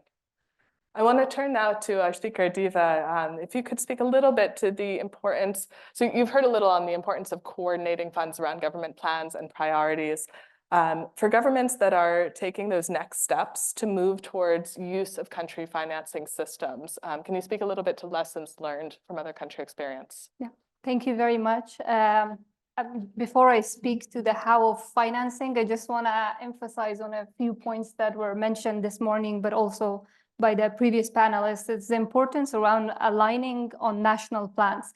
Learning from my experience in Afghanistan, to begin with, in Afghanistan, we really started engaging with partners to really align around national priorities. And those priorities included really difficult trade-off in terms of what is it that needs to be prioritized. And the center of that was designing of a primary healthcare system as part of the national policy for healthcare reform, which really defined levels of primary healthcare, but always also package of services that needed to be funded.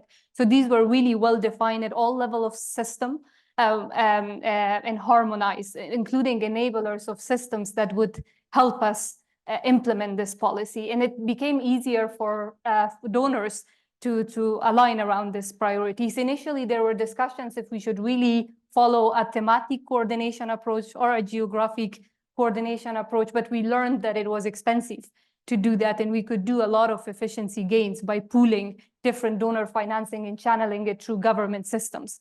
That strengthened government procurement system. We use ministries of health capacities. Instead of a brain drain from government, we witnessed, at least in Afghanistan, a huge brain gain back to the government. Strong capacities emerge. Now, the lessons that from pool financing that we learned from Afghanistan, one is the scale of its operation. It was not a pool financing supporting projects here and there. It was one pool funding mechanism that supported a national program. So it was really, you can see the economy of scale there. It was also about the length, because priorities were clear. Donors were able to support us more than a year. So you could see that the programs that emerged in Afghanistan, they were between 5 to 3 years. It gave us some time to do mostly health system related interventions in the country as well. And the third is risk sharing approach. A lot of donors, especially Afghanistan being an FCV country, they were not risking to operate. But this pool financing mechanism created a risk sharing approach where donors could take bolder reforms in the context of Afghanistan. And I'm speaking and referring to the largest community nursing and midwifery program that was implemented in Afghanistan that shifted the narrative of health service delivery in the country. So this platform itself also created a vehicle for alignment with other partners. We were able to capture 60% of our health partners in this pool, but with GFF sort of financing in 2019, we were able to create more alignment with other partners to join the pool, and this already served as a vehicle. Now, in terms of the results, we're talking about a country that started with a very bad health outcome. 1/3 of children wouldn't make it to their 5th birthday. But through this mechanism where donors and everybody work together, we could see notable decrease in infant mortality rate in Afghanistan. It reduced to almost 45 per 1,000 live births. Maternal mortality halved in Afghanistan, and we could also see strong stewardship role of the Ministry of Health emerge. Afghanistan was doing its own procurement. We had our own national data and information system. And we also saw that Afghanistan's system, where we started, we only had 20% of our facilities equipped with a female health worker. But by 2021, more than 90% of Afghanistan health facilities, they were equipped with at least one female health worker. So in the context of war, fragility, even in the contexts that people would think that nothing can be achieved and that we have to be relying on humanitarian organization, I think donor partnership with government showed that result was possible. only if we work together and we work for efficiency gain, so we can invest more on people, especially the communities that are underprivileged mostly. Thank you. Thank you so much. And thank you for bringing us back to the why we're talking about aid alignment in the first place: improved efficiency, but also effectiveness in terms of service coverage and health outcomes for children. Thank you. I want to turn to Cheryl. If you could maybe elaborate on this point of the use of government financing systems, pooled financing, and then maybe even taking it a step further, and maybe give some advice to funders who are thinking about how and where to invest in government systems as well. Thank you, Sam, and thank you to the other panelists who raised such important points. And I think that this idea of strengthening domestic systems, the best way to strengthen them is to use them. I think that's what we're talking about here, and not to wait until they're perfect to use them. And so that's a really important message. And what I'd like to take the conversation a bit further is on the how. What does it mean? What does it mean to strengthen domestic health financing systems in particular? And what are some of the entry points that can be used that we've seen to be very effective? And so just to, on that point of what does it mean to strengthen a domestic health financing system, I think it means two things. It means one is helping to make sure that the basics and the fundamentals work well, the public financial management system, and strengthening that, and how budgets are formulated, executed, and matched to priorities. But I would also say it's helping health financing systems to evolve to be strategic. And that can happen in any system. And we've heard examples of this already this morning, many of them, and helping to focus in and prioritize the services that will be funded with public funds. And then to match that with output-based payment systems. So payment matches the services, and providers have the autonomy to deliver services and use those funds. That's that next evolution of health financing systems, to be strategic. But these systems can't be strategic if there is huge fragmentation. And that's something that we've seen over and over again, that if you're not actually managing all of the resources in the system, it is very difficult to evolve to be strategic. And so I think that that's a point here that we can really focus in on. And what are those areas, those concrete areas and tools and mechanisms for alignment to help to evolve domestic health financing systems to be strategic? And I would say moving from one plan, one budget, one report is a starting point, but I would like to get to one service package, one provider payment system, one report, one monitoring through one institution that is domestic. And so starting around that service package and aligning, and then how the payments to providers of health services are also aligned. And I'll just give one example of this where this stands right now in Ghana, where there's a very interesting conversation happening. The National Health Insurance Scheme is the platform that the government has chosen to achieve universal health coverage, to channel public resources. They're working now on a health promotion and prevention package to expand the reach of the National Health Insurance Scheme for those priority services to reach the whole population as a starting point. There's been a lot of work among government stakeholders to prioritize that package. Many of the services in that package are currently funded by donors: immunization, family planning, early detection of tuberculosis. So that package is there on the table. They're now also talking about sending funds through the National Health Insurance Scheme through a payment to providers to deliver that package. And can the donors agree to send their funds through the National Health Insurance Scheme, through that government system, through that payment system, that one payment to providers to deliver that package? And I would have to say that the conversation seems to be stalled at that point. And we've heard a lot about mapping the different resource flows for services. They did a mapping for this package in Ghana. For those 64 services, they identified 32 different funding sources. So this is the challenge. There is a very concrete mechanism on the table for donors to align.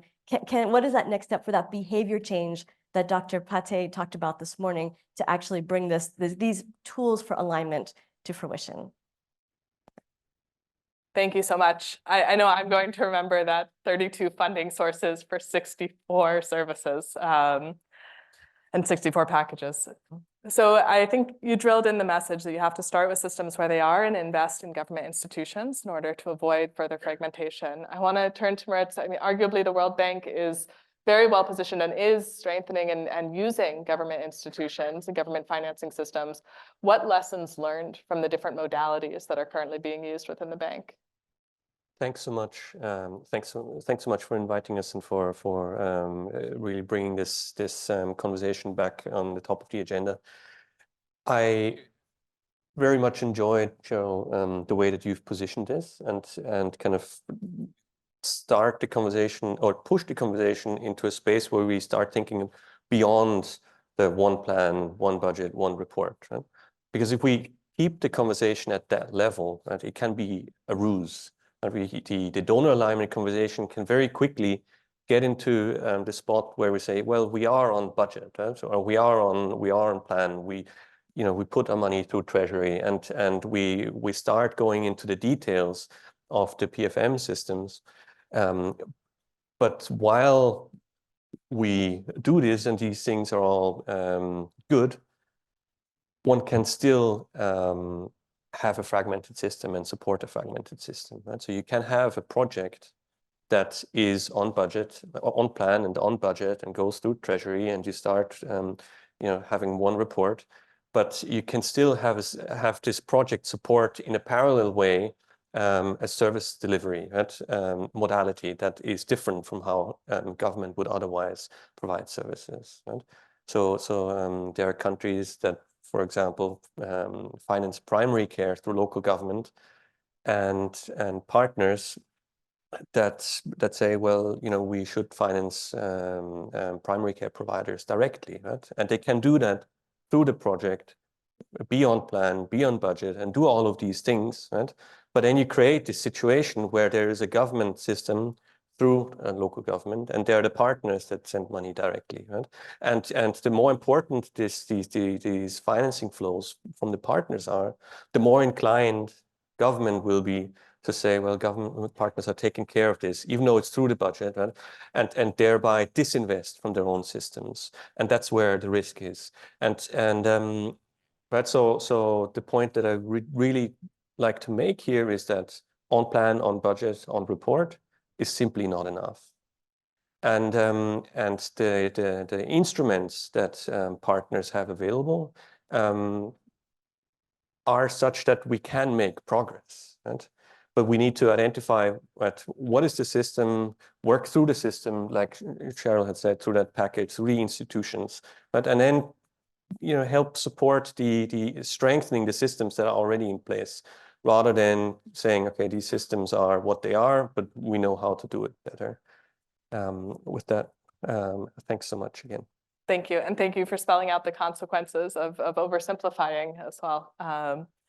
I want to turn maybe to Diva to talk a little bit about how the GFF is supporting governments in this moving from slogan to action on the one plan, one budget, one report, and maybe to pick up on some of our panelists' comments there as well. Yeah, thank you. Thank you very much. So for GFF, I think much of how we are supporting this agenda comes from countries themselves and how countries define their priorities. And we heard it clearly this morning from our panelists as well, that we can't skip country systems, and we need to start strengthening our alignment around national priorities. And a key area that GFF has been providing support to countries have been around support for alignment of national plan. The hallmark of GFF model itself is country-focused approach, where we're leveraging our grants through World Bank, IDA, and IBRD to influence that process of alignment towards national health plans, both domestic and external resources to improve spending effectiveness. But obviously from our experience in GFF, this support means different for different countries, as you laid it out at the beginning as well, because country needs are different. In some countries, their priority areas is really to bring in 50 different kind of strategy into one national plan that can be funded, while in other countries, it's really about strengthening data systems to track resources within government and external partners. So the needs are different, but basically we're following principles that are set up by governments to support their priorities, to use existing government system to channel our support. And the vehicle for that support is obviously our partnership with the World Bank, but also we're increasingly collaborating with partners like Global Fund and Gavi to harmonize technical assistance. Technical assistance in this arena has been mostly fragmented and project-based. So we're hoping to really institutionalize that and support countries and their efforts to institutionalize PFM systems specifically. like starting with very basic planning capacity and budgeting capacity through health resource tracking. And for the fact that countries need to be able to do that more annually, linked to their annual budget processes, not necessarily linked to donor data requirements, but linked to the needs of policymakers within the country, linked to the annual budget processes of the country so they can inform the budget cycle, but also linked to the decision makers within those institutions, including civil society organizations, to create all level of accountability. And we're happy that we have already started collaborating with Global Fund in a number of countries like Sierra Leone and Mozambique. We're starting to collaborate with Gavi as well to prioritize government commitment in their pursuit for PFM reforms in these countries. Thank you very much. And I think I am looking at the time. I'd like to give each of our panelists just one more chance maybe to build on what Diva has said around the GFF support to countries. Talk a little bit about what support and what actions you're taking over the next year. In particular, I mean, we spoke about this at the beginning, but again, we've had this conversation before, and I think there is desire in this room to be having a different conversation a year from now. So maybe if I can turn it to Dr. Yameogo to just tell us a little bit in Burkina around what you're hoping will be different or what you're hoping to change in Burkina Faso over the next year. Oui, merci bien Samantha. Pour ce qui concerne les années à venir, je pourrais peut-être insister sur quelque chose qu'on a enclenché avec les partenaires. Ça, je peux donner un exemple. Avec, par exemple, la Banque mondiale, on est parvenu au cours de négociations, par exemple, à mettre en place ce qu'on appelle l'achat stratégique pour les paiements des prestataires. Ça, c'est un exemple concret d'alliement aux priorités. C'est-à-dire que si au ministère de la Santé, nous disposons de cadres suffisamment aguerris pour le processus de négociation, ça accélère aussi le processus d'alliement. Ça aussi, c'est quelque chose qu'il faut faire ressortir. Le deuxième point qui est aussi important, c'est que pour ce qui concerne l'alliement, les procédures sont assez importantes. Bon, vous allez m'excuser parce que quand je vais prendre les procédures pour chaque partenaire, il y a un certain nombre de procédures qui sont déjà préétablies.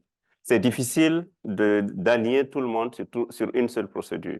Mais ce qui est important, c'est de pouvoir parvenir à définir un dénominateur commun minimum, non, un plus grand dénominateur commun à tous.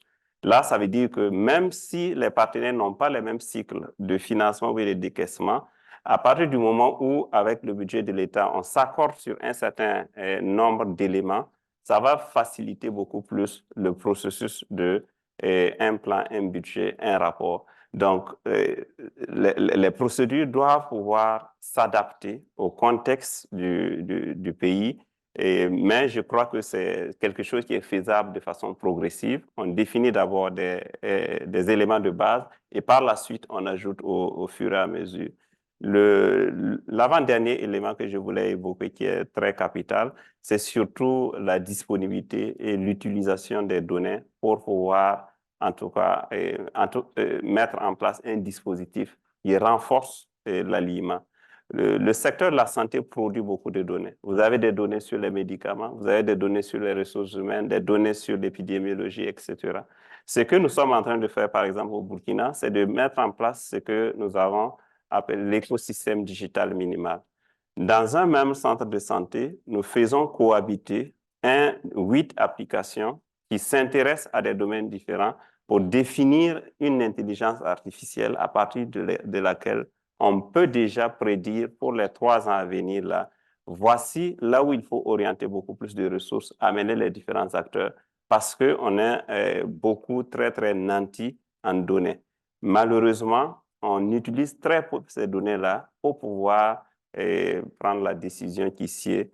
Et pour terminer, n'ayant pas beaucoup de temps, sinon j'allais évoquer un autre élément qui est assez important, c'est surtout pour pouvoir dire que la partie, cette deuxième fonction essentielle du financement de la santé qui est la mise en commun et l'alliement, pour nous, c'est un processus qui doit être itératif et ça doit être dynamique dans le temps, flexible.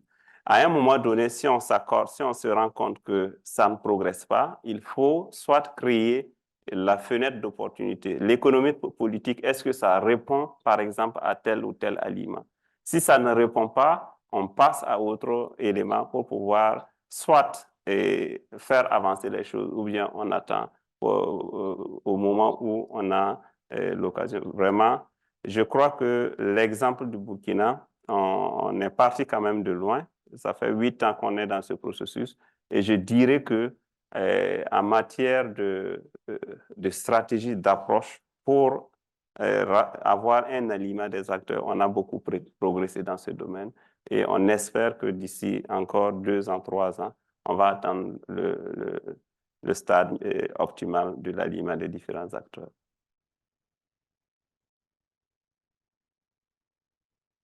Thank you very much. Thank you for focusing on the fact that external partner processes will need to adapt to existing country processes, and also the need for support on a number of things, including the use of data, which is so key for this joint accountability and also to achieve results. I'd like to turn to our other panelists who haven't come in. Cheryl, if you want to come in on anything that you would, again, suggest that we be doing differently to have a different kind of conversation a year from now. Thank you. I think for me, the key is this accountability piece. That really, what does that mean and how does it happen? Because, you know, looking at the case of Ghana, there is everything. We have refuted every excuse for bypassing domestic systems, that the systems they are in place, they're evolving, the governments have their plans and priorities, and if the systems aren't perfect, then meet them where they are and help strengthen them. So there's no excuse. So why isn't it happening? And what is the accountability to make it happen? And I'm thinking back to Ghana. There it is on the table. There's a package that has been prioritized by the government. You have the National Health Insurance Scheme, the institution, the financial arrangements. What is stopping the partners from getting behind that? I don't want to say they have stopped, they just haven't done it yet. But what is the accountability? And I really get concerned about this as the proliferation of partners continues. So maybe the GFF is a great platform to bring partners together that are kind of known in the space and have worked together for a long time. But what about the new players that are coming in? Are they part of that accountability framework? And I'm thinking specifically about this really important movement towards strengthening and funding community health and community health workers. And this is a critical aspect of providing access to essential services. And there's a huge funding gap. But as we go ahead to meet that funding gap, how is that funding coming in? Is it in a way that's going to foster sustainability? And what is the accountability for all of the partners to get behind one plan, one budget, one report, and one service package, one payment system, one monitoring? Thank you. Right, any final comments? Thanks so much. So fully subscribe to all of this, right? That the one plan, one budget, one report is simply not enough if we don't fully embrace the institutions that come with it, right? So one can have the right intent, but still do the wrong thing. And secondly, with the point on accountability, I think there is also a question for us to ask, well, how do you measure success and what role does attribution play? Right? Because it becomes increasingly difficult, right, to say, you know, we have paid for this and this is the result for it, and we take that back to our constituency when we start supporting the type of thing that Cheryl was talking about. Right? But it becomes also increasingly important if we want to see progress, right? Because we are all rallying around the same success story. Right? But then we need to see this success story as the goalpost rather than our own individual attributable results that come from our specific project. And so I think thinking about what attribution means for success is going to become increasingly important. Thanks. Thank you. And thank you both for saying again, you know, stop bypassing systems, invest in them. Particularly important for new initiatives who can learn from this and learn from experience, but also for the reality check that until we start thinking really differently, even about things like attribution, it will continue to be very difficult for donors to engage differently. With that, I want to open it up as we have, I think, one more country experience to share. Thank you. Thanks, Sam. We're very lucky to have in the room with us today Dr. Ali from the Federal Ministry of Health in Somalia. We'd like to invite you to take the stage if you'd like to share a few comments with us about the alignment work in Somalia. I'll give you this mic. Thank you.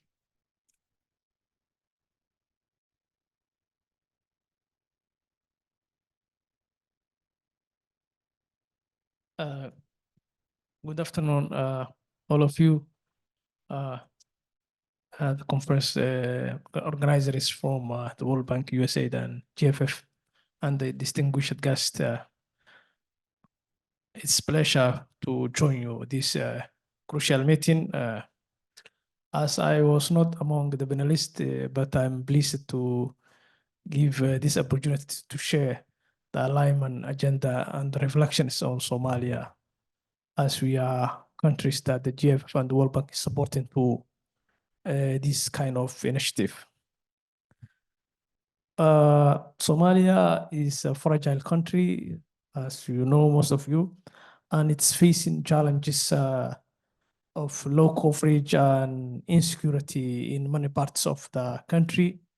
And most of the communities suffer disparities of the health care in Somalia. A large share of the people are displaced and living in tents, and there is quite constraints when it comes to the constitutional institutional capacity. So we have these challenges when it comes to the health sector in Somalia. But despite all these challenges, most of the support that Somalia is getting is coming from, I can say, in the health sector. Most of its donor-driven support that coming from the donors, and it's dependent on the donors. It's quite a very low contribution from the countryside, and due to these challenges. For that, some of partners have long-standing direct relationship with the specific regions, or local service providers, or external partners directly by passing to the national government or institutions. Or some of the initiatives lacks the national guidance required to guide when it comes to interventions that the country needs. In the absence of national guidance that we have defined, and most of the partners, they set their own standards when it comes to the service delivery, because the national guidance is absent there. So they put their own.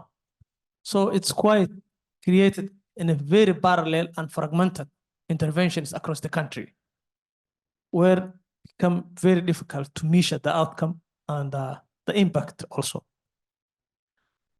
Some of them also, they even set the TORs for their own, for bypassing the national guidance also. So all these challenges, to respond to these challenges, we have focused on building the public sector capacities with the support of the GFF and the World Bank. I really appreciate their support to undertake key stewardships and governance functions. We have also launched significant actions around alignment of development assistance. We have urged our development partners to at least align their technical support if they can't align financially. So we have started that kind of initiative, and it's quite improving, but it's a long way to go. There is so many complex issues around us. Recently, we have agreed our development partners, most of them, what we call partnership principles, where most of them, they endorsed and agreed at least to start aligning the technical support they provide financially, if they can, virtually, the pooling of funds, even virtually. So we have signed such kind of partnership principles with some of the development partners. We set what we call essential package of health service standards, which we said is the only harmonized basic healthcare service that the country will be delivered. So it's the action is, we see it fit in the alignment initiative that we have already undertaken to respond to the challenges I have mentioned. the principles that we have agreed are entry milestones on the path towards the long-term goal. The goal we want to achieve is to recognize the leadership of the national government, the youth country systems, reduce the fragmentation and the gaps and overlaps of the support, invest the billion of government health institutions or overall the health government institutions, harmonize the service delivery standards. At least each partner should adhere the basic essential package service that we have agreed and set the country as the standard of service provision, and also reduce the insufficiencies which arise from separately managing multiple parallel projects. I think we have achieved some of the challenges we have seen, some of the responses or the solutions we have seen, we have achieved some. We are still far away to achieve aligning what we call one plan, one budget, one report. But we are on the front of at least aligning these critical parts. I want to conclude my remarks that just last, but most important is to reduce the fragmentation and to increase the accountability oversight of essential services. We have begun to contract the NGOs and the local service providers to deliver the defined basic package of health services. While we have expressed support of the World Bank, the GFF, FCDO, Global Fund, and the Gavi, and the UN partners, we need a greater effort from all the partners, at least to coordinate the multiple missions, the different funding cycles, and different processes, and the review procedures they do in the country. For example, most of our donors, they have bases in different locations. I have assumed this role 1 year ago. I can say most of my time I spent on traveling, visiting one donor base to another donor, convincing them, at least two. Most of my time I can say, at least 6 months I spent traveling. For example, I visited Geneva to meet with the Global Fund and the Gavi and the WHO. I come here to meet with the World Bank, GFF, USAID, PMGF. I went to London to meet the FC. You see, if they align or coordinate their support that they are providing the country, at least we have shortened that stream, and at least we efficiently manage our time and effectively deliver what we have mandated to. Thank you. Yeah, so I just want to conclude my remarks here, and I want to thank all the panelists that I shared the panel and also the organizers. Thank you. Thank you. Thank you for underscoring that point. I mean, virtual pooling is the bare minimum, just aligning behind government priorities, but we need to also change not just what we're funding, but also how we're working. And it's so clear that donors can do things in a different way. And that there will, as Diva said, in Afghanistan, there will be results from it. So thank you for underscoring the need to work differently. Thank you. I'm just looking at the time. Shall we wrap there? Open up to one question? We should wrap there. Okay. One question. Okay. Yes. Do you have a question from the online forum?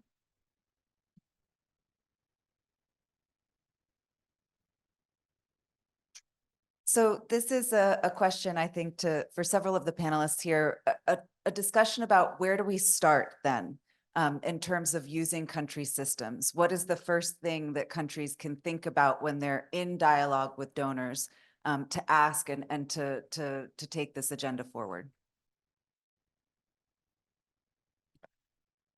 Would like to take a first crack at that. Wow. Dr. Mayoga, thank you. C'est une grande question, hein, où commencer? Parce que quand on se retrouve avec plusieurs éléments, où est-ce qu'il faut commencer? C'est vraiment une grande question. Mais avec l'expérience que nous avons au Burkina, je pense que la question de l'aliment aux priorités, ça commence d'abord même au niveau de l'aliment interne des différents cadres du ministère de la Santé. Si on veut réussir, il faut que d'abord les acteurs, les techniciens du ministère puissent d'abord parler le même langage à l'intérieur. Parce que la problématique qui se pose, c'est que quand on veut amener les partenaires à s'aligner et qu'on se rend compte qu'à l'intérieur, nous-mêmes, on n'est pas alignés, ça pose souci et ça retarde le processus.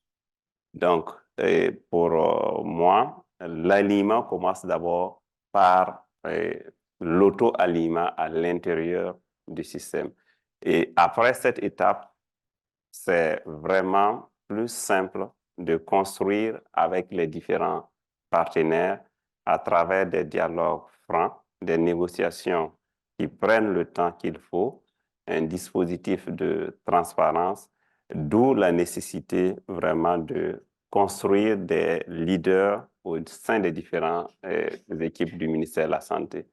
Par exemple, nous avons bénéficié au niveau du ministère de la Santé avec les autres départements ministériels des cours intensifs de formation en leadership.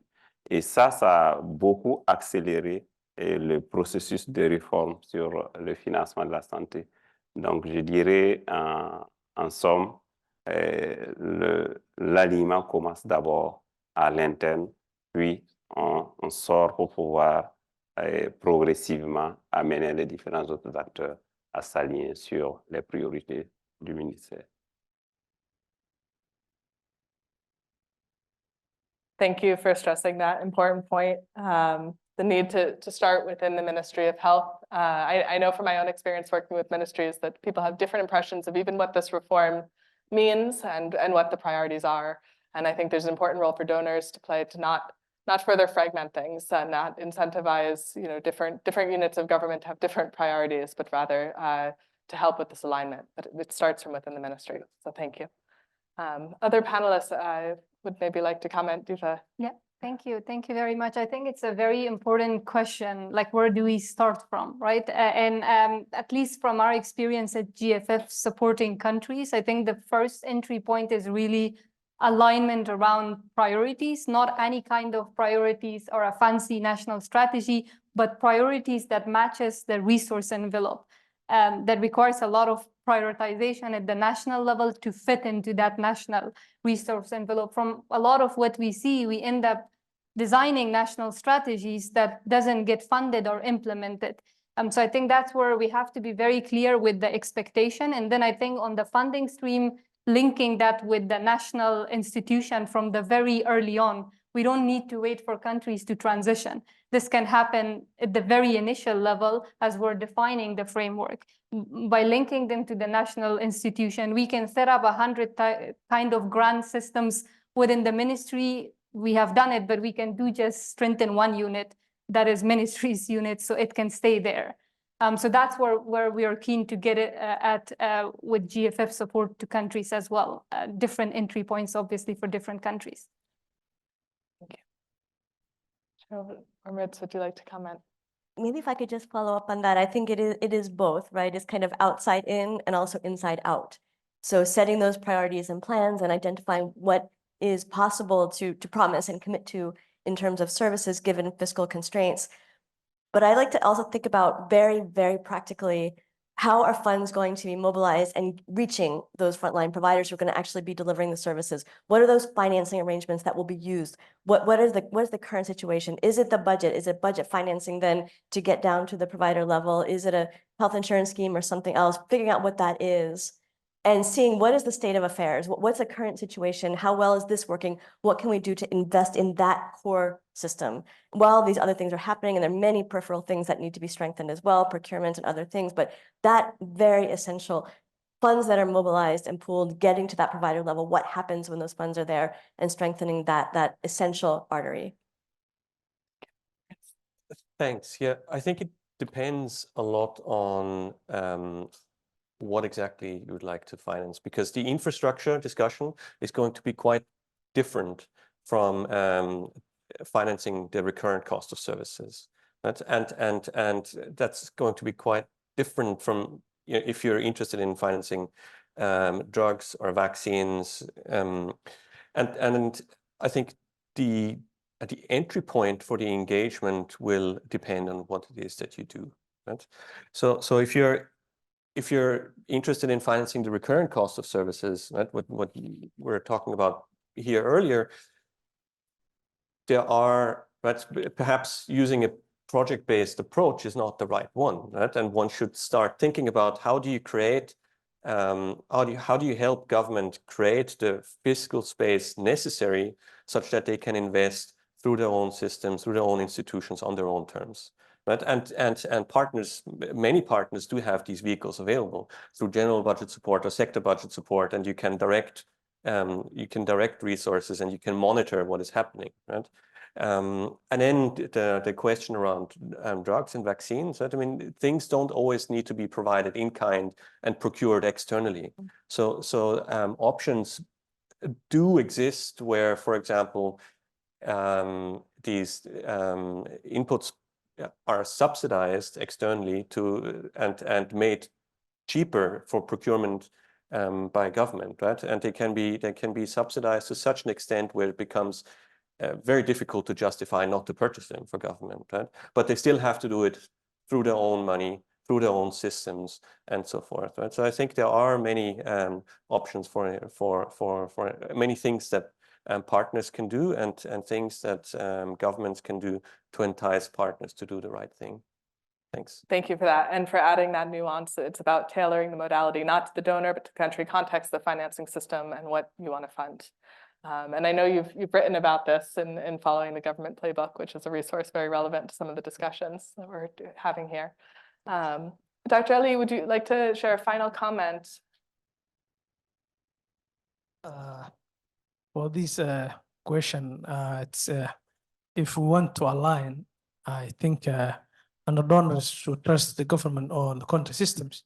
The first part to start is the building a governance, a stewardship system that can be trusted. For example, public finance management systems that our development partners can trust and channel their funding and support towards.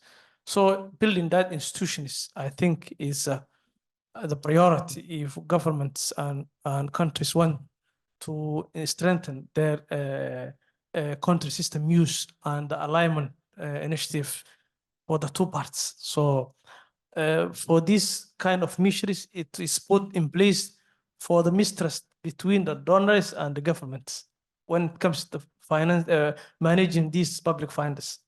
So I think building the government institutions that capable of performing and delivering such kind of intervention is the priority number one to put in place if we want to start the alignment initiative. Thank you. Thank you very much. I think that's the perfect note. Maybe I'll just quickly wrap up. I want to thank our panelists and say a few summary remarks that I've heard throughout the first two sessions. I think the first is that it's clear that there is commitment and optimism for country-driven aid alignment, and it feels different from past discussions. Everyone wants to go beyond the rhetoric, go beyond what we've done in the past. And there's a real need and plea for funders to start working differently and learning from past examples as well. I hope we've started to at least scratch the surface on some of the potential levers for change or where to start, while also acknowledging the political economy and being realistic and around some of the challenges that are currently being faced. For me, I have a number of takeaways from these first two panels. The first is just the importance of that government-led, starting from the inside, joint planning, and an understanding of what funds are being used for. So that routine and dynamic resource tracking, that increased visibility that Dr. Yameogo spoke to. But we need to also shift from monitoring what is funded to actually monitoring how funds are flowing through that system. in order for us to be more thoughtful about how funds are invested and avoid the kind of fragmentation that we've seen over and over and over again. And then finally, I think we spoke to some of the strategic investments that are needed, be it in resource tracking and public financial management, but also, as multiple panelists brought up, in the data systems that will enable governments to manage more funds for health, whether it's from domestic or external sources. And lastly, this point of changing the way in which we work so that Dr. Ali can do more than travel. It's so critical that funders start to think not just around what they're funding, but also how they're funding and what some of the unintended consequences of that are. So with that momentum, like our first moderator, I am optimistic as well. I really do believe that we can be having a different conversation next year. And more than that, I think we have to. As we'll be talking about in the coming days, most governments are facing this increased pressure to do more with less. And aid alignment is going to be so, so critical in order to ensure the adequate financing for essential services. And those are the essential services that are going to improve outcomes for women, children, and adolescents. I want to take it back to Minister Pate's remarks talking about that North Star. Why are we talking about aid alignment? This is about improving health outcomes with limited resources. So with that, I think we're at the end of today's event. I want to thank you for our distinguished panelists, our partners, to the audience for joining us and sticking with us through the second panel as well. Thank you.